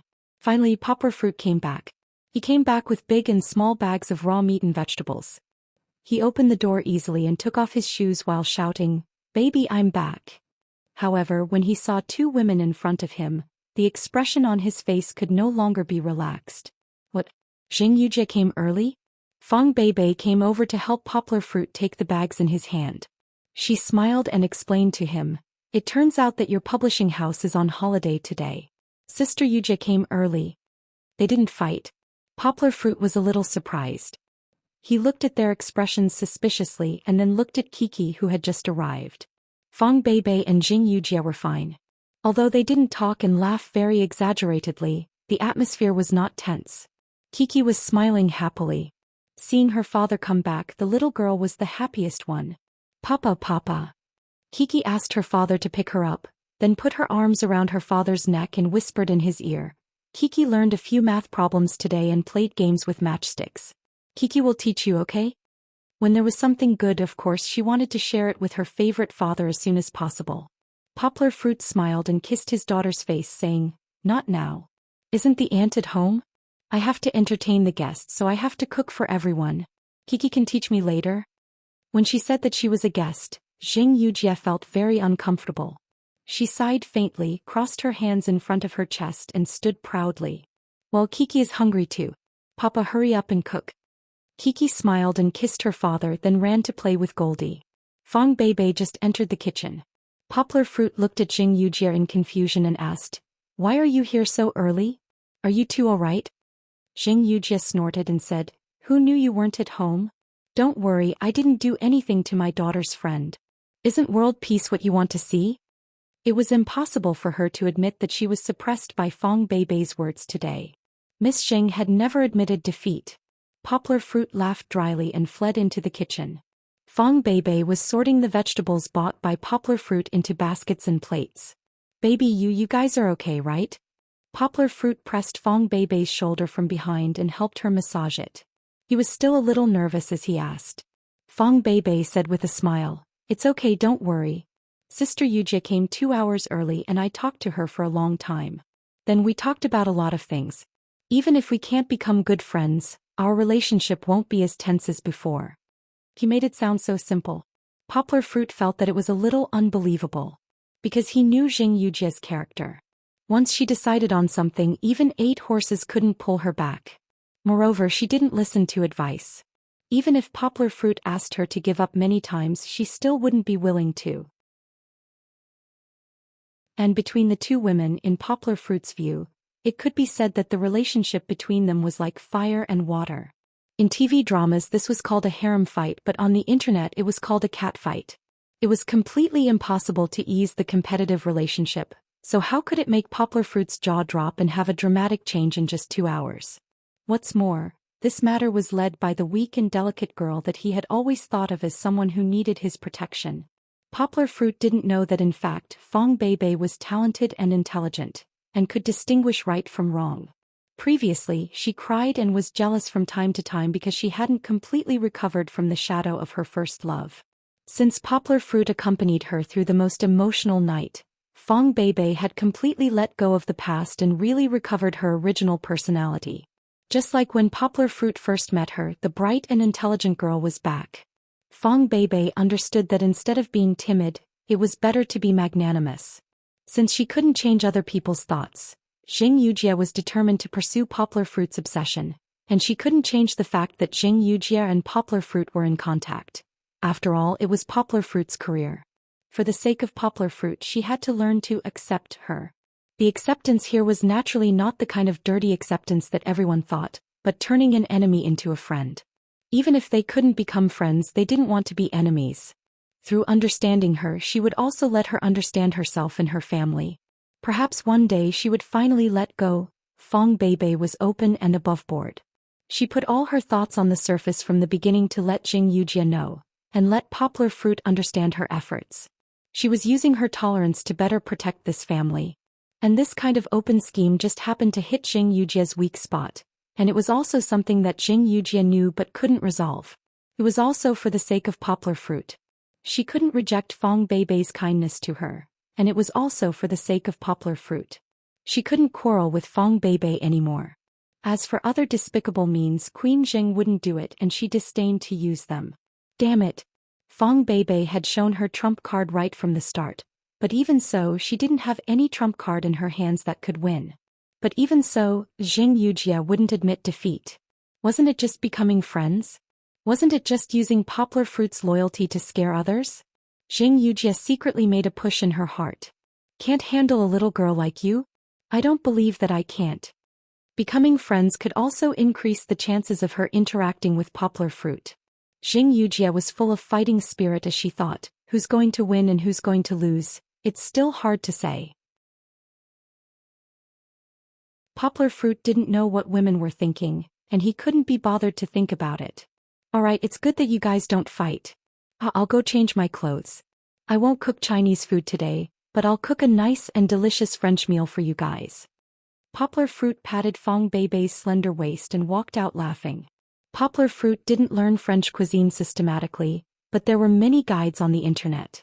He had tried it a few times before, and with his sensitive sense of smell and talent towards food, he got the hang of it easily.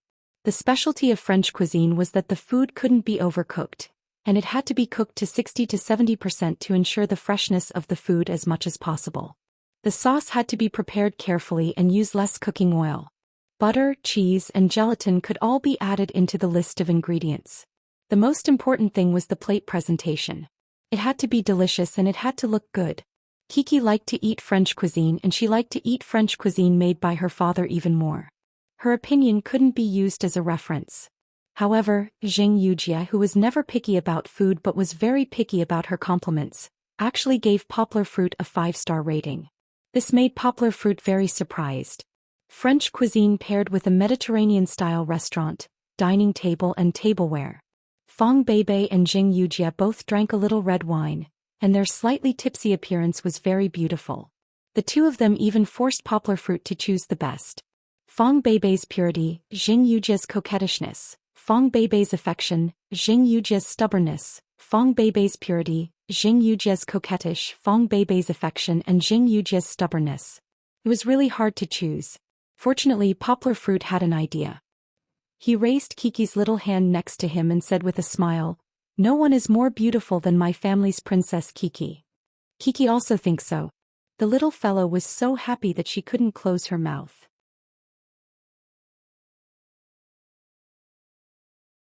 Chapter 1042.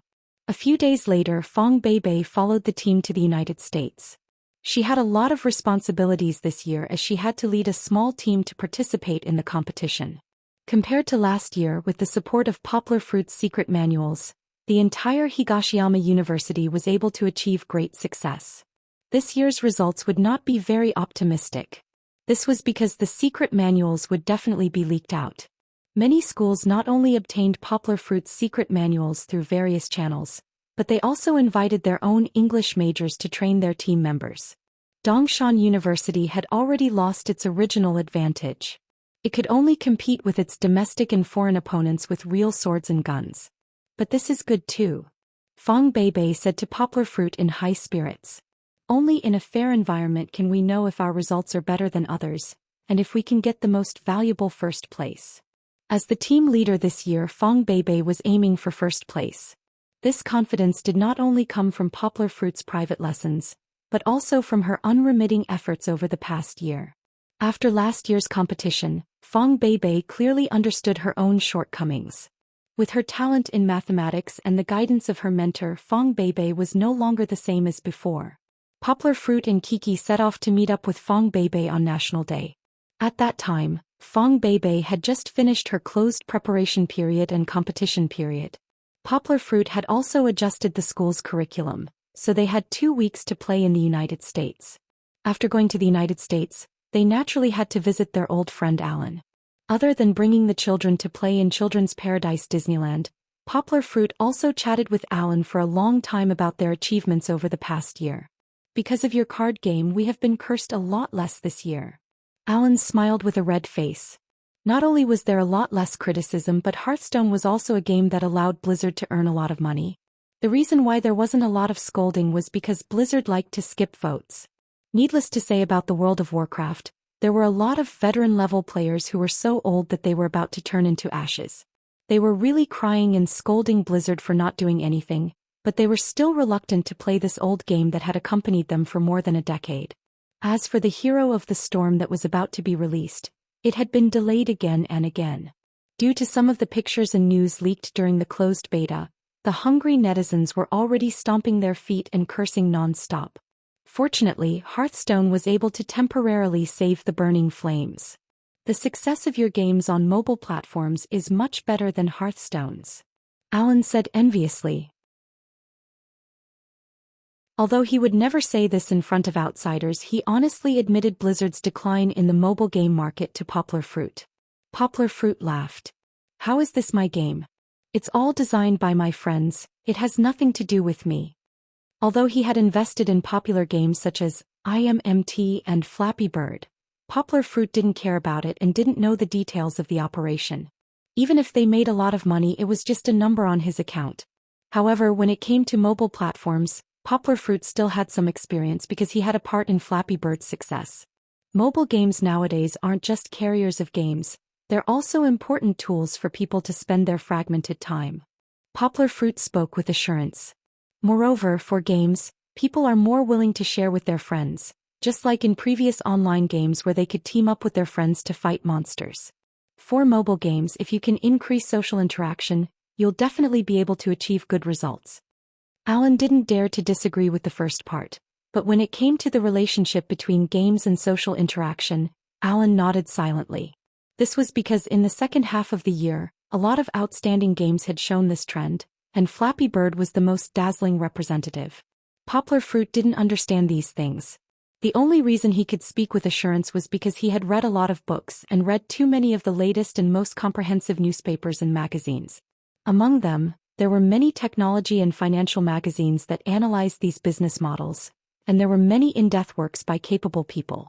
Poplar Fruit relied on his strong memory to be able to talk on paper, and Alan was stunned. After playing at Alan's house for a day, Poplar Fruit brought the absent-minded Fong Beibei back to the City of Angels where the competition was held. In the process of watching a Lakers game, they received a notification from their teacher. After listening to the phone call, Fong Beibei excitedly threw herself into Poplar Fruit's arms and wiped away her tears. Fong Beibei won again. Yes, Fong Beibei won the special prize this time, the most valuable special prize. How could she not be excited? In order to prove her ability this time, she didn't team up with other senior brothers and sisters who had won excellent results. Instead, she teamed up with two girls in the same grade who had officially joined the training this year. No one was optimistic about them. This year was different from last year. Any team in Higashiyama University could win the prize. Some teachers were worried that Fong Beibei, who had won the special prize last year, wouldn't get anything this year, so they persuaded her. Some senior brothers and sisters who were rejected even looked at her coldly. Fong Beibei only had their own efforts and Poplar Fruit's encouragement. As the team leader, she took the lead. Even if she had to learn English, which was the most painful thing for her, Poplar Fruit took her to memorize words and practice writing papers in English every day. She needed to carry the whole team and lead them forward together. Because she was carrying too much, after Poplar Fruit came over and took her out to play, she couldn't go home to enjoy herself. She was always worried, thinking about her teammates and the unannounced results. Finally, the results were announced. Fong Beibei also shed tears in Yanghua's arms as if a heavy burden had been lifted off her shoulders. He was just trying to be strong. After all, she was still a 20-year-old girl, wasn't she? Because it was halftime, the cameras in the Staples Stadium accurately captured the scene in the audience.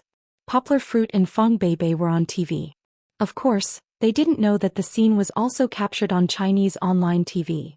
The TV stations were broadcasting commercials at this time, but Poplar Fruit noticed the cheers of the audience.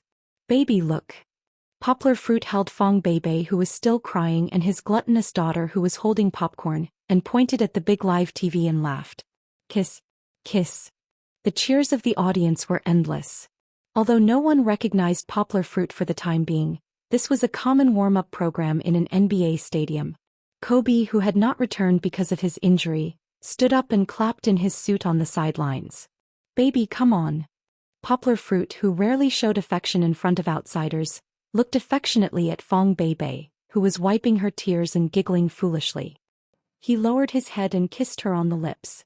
"Kiki wants it too." Kiki didn't care about the others. When she saw her parents kissing, she held the popcorn bucket and pouted her little mouth. Her actions stole the limelight from Poplar Fruit and Fong Beibei. The audience looked at Kiki on the screen and laughed loudly. Poplar Fruit raised his head and smiled as he kissed his daughter's little mouth lightly.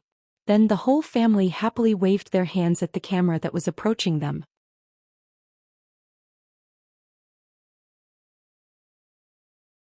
Chapter 1043. His rise to fame this time was similar to last year.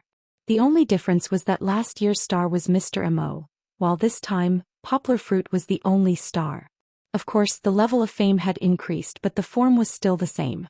On one side, the media bombarded Poplar Fruit with all kinds of interview requests. On the other side, people from the entertainment industry also came to join in the fun. Many mediocre agencies waved money and rushed to the door wanting to sign Poplar Fruit. Many variety shows also sent Poplar Fruit invitations. Most of the interviews were under the protection of Qin Zongdai, so they didn't disturb Poplar Fruit. Only some big media companies that he couldn't refuse, Poplar Fruit took some time to chat with them. This was one of the few opportunities for the onlookers to see Poplar Fruit respond directly. As for those agencies, Poplar Fruit directly told the security guards in the residential area to keep them out. Not a single one was allowed to come in and disturb him. Fortunately, it was a luxurious residential area.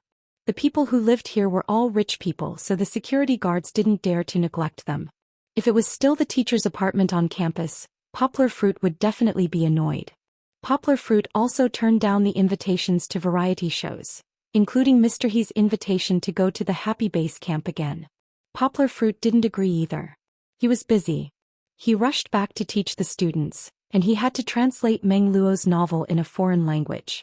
More importantly, he was about to finish the topic of his new Chinese learning method, the word-splitting method. This was a topic that even Qin Zongdai was excited about. Poplar Fruit didn't have time to think about other things.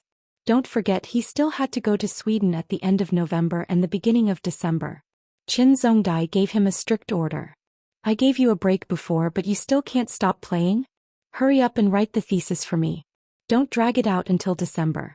Let's strive for a grand finale this year. Poplar Fruit had 3 classes every week. In the past, there were already quite a number of students who attended. Now that he had become famous again, all the teachers and students in the school knew that the best Swedish master and great translator in the country was teaching in their school and had even started a class. Hence, they all rushed over to listen to his class. The reason why double quotes are used here is because these are all titles given by the media. Poplar Fruit is not a recognized master. All of a sudden, the students listening in on the sides squeezed out the real students so much that they couldn't even enter the classroom. Poplar Fruit hurriedly informed the school to change the classroom into a large classroom that could accommodate 160 people. However, it was just enough. The classroom was full, and there was still a group of people standing at the back or sitting on the floor in the classroom corridor. Someone took a picture of this situation and uploaded it to the internet. Later on, it was quoted and hyped up by some media outlets. Of course, Poplar Fruit didn't care. He still taught seriously for the sake of the students who were listening attentively. The reason why he said this was because many students, especially the female students, came to see people and not to listen to the class. However, the atmosphere in the class was good. Poplar Fruit was still teaching the basics. Hence, some of the basic pronunciation exercises could be done by more than 200 people after Poplar Fruit patiently explained and guided. It was a spectacular scene. He didn't know how long this popularity would last, but Poplar Fruit hoped that it would continue. After all, there were too few people who learned other languages in the country. Swedish was a language that most people wouldn't be able to use in their lifetime. To put it bluntly, there was no point in learning it professionally. However, if it was a minor or a second major, in addition to mastering English, learning Swedish could be the key to a person's success. Of course, it wasn't just Swedish. It was the same for other languages. The reason why Poplar Fruit only taught Swedish now was that he was now famous for it. In fact, the school neglected that Poplar Fruit knew many other languages, including Persian, Hebrew, Finnish, and even Tibetan, which he had recently started to learn. It was mentioned that Poplar Fruit had started to translate Monroe's works. However, before this, Poplar Fruit had already translated several of Monroe's short story collections into Chinese. Now, because Monroe had won the Nobel Prize, the foreign language copyright of her books had fallen into the hands of New Translation Road Publishing House. However, it was precisely because the previous bet was too unreliable that Poplar Fruit didn't take the foreign language copyright seriously. They were afraid that it would never reach their hands, so the foreign language translation had not started yet. According to the results of the emergency meeting between Jing Yujia Pengyu and Poplar Fruit, they would first release the Chinese translation of Monroe's novels. Then, according to Poplar Fruit's translation progress, they would release the foreign language translation alternately. This would maximize the use of resources. Poplar Fruit's translation of online novels had come to an end. Fortunately, there were still more than 60 excellent translators working on the novel translation, so the New Translation Road's contributions were still abundant. Poplar Fruit would continue to cultivate new talents in the school and Xinda to meet the growing demand of the foreign market. Of course, poplar fruit was being used like a scalper. He only needed 3 hours of sleep at night, so he had a lot of time to farm. Oh, no work. The domestic readers were happy because they could now buy this year's Nobel Prize-winning books on Amazon. Some of them had been released before. All of them were Yongguo's translations. Kibbe said that they moved the heavens and the earth. Through reading Poplar Fruit's translation, they began to understand why Poplar Fruit was famous. Compared to those shoddy translations, Poplar Fruit's translation was really a work of conscience. Not only did it not feel out of place in the language, but one could also feel the unique writing rhythm and charm of the original author. On the side of New Translation Road, with the help of 2 Nobel Prize-winning works, it could be said to be developing rapidly. Recently, its name had been frequently appearing in the newspapers. According to Xing Yujie, many authors of good quality had submitted to New Translation Road. It was very hopeful that they could change the situation of content production relying on the marketing department to buy. In addition, the negotiations with Ting Sun had been in a deadlock. This was because Ting Sun Literature, which was not short of money, hoped to acquire New Translation Road to expand its sales channels overseas. Xing Yujie was not short of money at New Translation Road, and she had her own company. Naturally, she did not want to be taken over by others. However, after Poplar Fruit returned this time, Ting Sun Literature finally reached a cooperative relationship with New Translation Road. Both parties, Ting Sun Literature's subsidiary company and New Translation Road, exchanged shares. New Translation Road and the other party exchanged 15% of their shares. Xing Yujie used her own shares. Including the shares that were distributed to Xinda and Pangyu, Xing Yujie only had 50% of the shares left. This was only the controlling shares, which was a very dangerous limit. Ting Sun Literature also gave us the original shares. No matter how you look at it, we didn't lose out. We even made a small profit. Poplar Fruit smiled and comforted Xing Yujie. I still have 20% here. Why don't you take it back? It'll be safer. It was really not a loss. Although Ting Sun Literature had just been established for less than a year, its market value was at least 2 billion yuan. It was not worse than New Translation Road. Moreover, in terms of prospects, New Translation Road and Ting Sun Literature had huge potential. The original shares exchanged this time could be said to be a win-win situation for both parties. No need. You take it. Xing Yujie looked at Poplar Fruit and said, I'd rather believe in you than anyone else. You'll be my strongest support, right? Of course.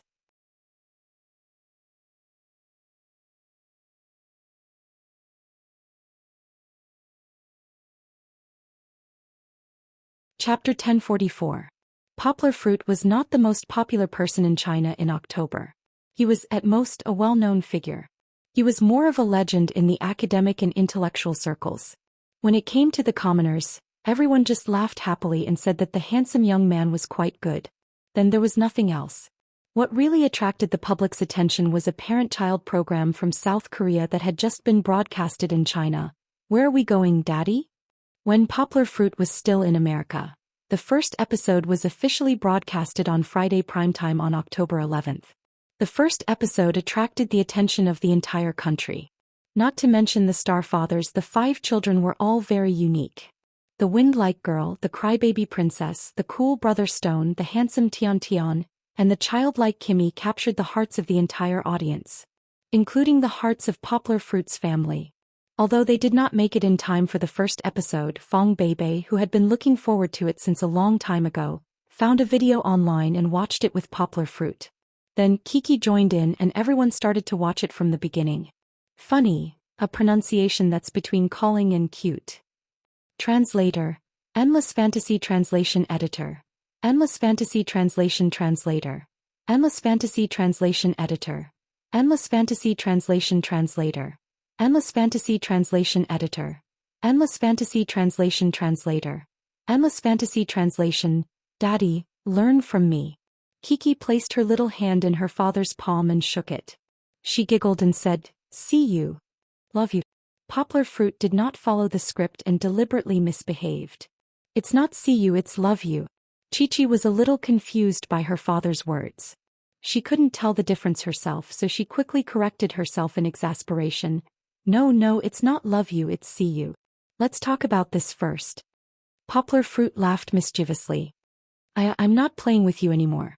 The TV is on again. Kiki quickly turned her head back. The camera panned to Kiki's home. After being amused by Kimmy's shyness and cuteness, Poplar Fruit smiled and pointed at the TV. He said to Kiki, "Kiki, look, brother Kimmy has to pack his own luggage. The toys you usually play with, you still need daddy to pack them." Kiki turned her head and covered her father's mouth. She pouted and said, "Don't talk. Don't talk when you're watching TV." No way, Chi-Chi was the one who usually talked the most when watching TV. This was definitely an excuse. Poplar Fruit looked at the little fellow's blushing face and laughed. He did not continue to educate her.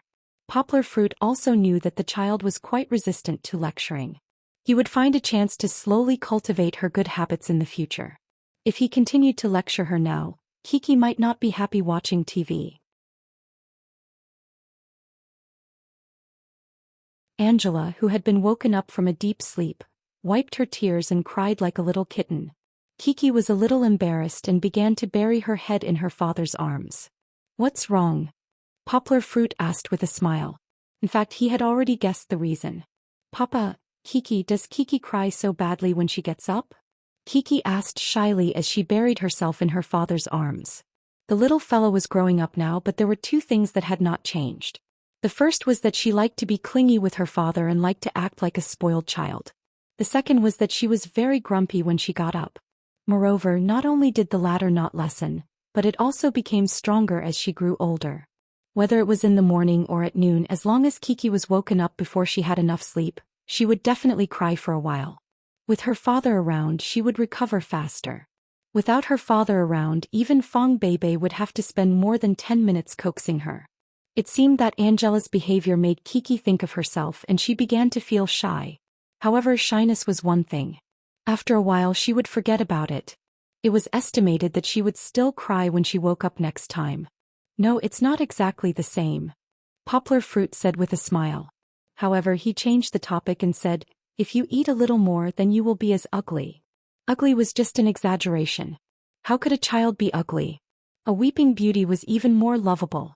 However, hearing her father's words, Kiki became even more shy. She moaned and buried herself in her father's arms, unwilling to move. When they arrived at Sister Cindy's place, Kiki heard her father and mother say that Sister Cindy was beautiful.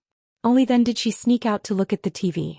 Then she raised her head and pouted at her father, looking jealous. Poplar Fruit noticed it. He smiled and touched Kiki's little face, saying, "What's wrong?" "Papa said that Kiki is not beautiful," Kiki said thoughtfully. Poplar Fruit and Fong Beibei looked at each other and laughed. He pinched Kiki's little nose and said with a smile, "How could it be? Our Kiki is the most beautiful. The most beautiful Princess Kiki in the world is in our house." At this moment, Kiki was beaming with joy. She held her father and turned back to watch TV. "Papa, why is Sister Cindy sleeping alone? Isn't she afraid?" Kiki asked curiously. Well, here came the opportunity to preach. This was what Kiki had proposed. Poplar Fruit said with a smile, "What's there to be afraid of? Papa and Mama are in the next room. Don't you also have your own room? But you don't want to sleep alone." "But I want to sleep with Papa." Kiki hugged her father and said reluctantly, "Kiki doesn't want to leave Papa." What a soft and pleasant voice. It was precisely his daughter's coquetry that Poplar Fruit couldn't refuse. Instead, he flinched first. He hugged his daughter and said with a smile, "Well, we'll talk about it when you want to be alone in a room." "You have no idea." Fong Beibei patted Poplar Fruit with a smile. Could be said that this episode was very interesting. There were many scenes that made Poplar Fruit, Fong Beibei and Kiki feel emotional and moved. For example, Xiaoji and Kimmy, who was crying, hugged each other in the shabby spider room that the crew made as a spoof. For example, the children were reluctant to part with their father and even cried when they were separated from their father to do a task. And for example, the girl Cindy, who was as energetic as the wind, when she was doing a task. In the first episode of the show, Chi-Chi liked Kimmy the most. She was attracted by the way he addressed Xiaoji as Daddy. After watching the entire show for 2 hours, she was like a repeater. She imitated Kimmy and called Yonggwa Daddy. She didn't get tired of it. However, after watching for a while, she changed back. "Papa. Gulu Gulu, why don't you call me Daddy?" Poplar Fruit asked with a smile. He was brushing his teeth. On the other side, Fong Beibei applied toothpaste on Kiki's teeth, and then handed the toothbrush to Kiki. Kiki waved the toothbrush and giggled. Because Daddy sounds like Kiki's doll. Poplar Fruit was instantly shocked and Fong Beibei was shaking with laughter. After thinking it through, it turned out that Kiki was talking about her Barbie doll. Papa sounds better. Kiki commented seriously and Poplar Fruit nodded affirmatively. You're tuning in to the Dreamy Chapters YouTube channel. We're so grateful for your support and don't forget to subscribe to join us on this incredible journey through captivating stories. Your generosity through donations truly makes a world of difference, as it's the primary source of revenue that allows me to expand and enhance this channel for you. Thank you from the bottom of my heart for being a part of this adventure.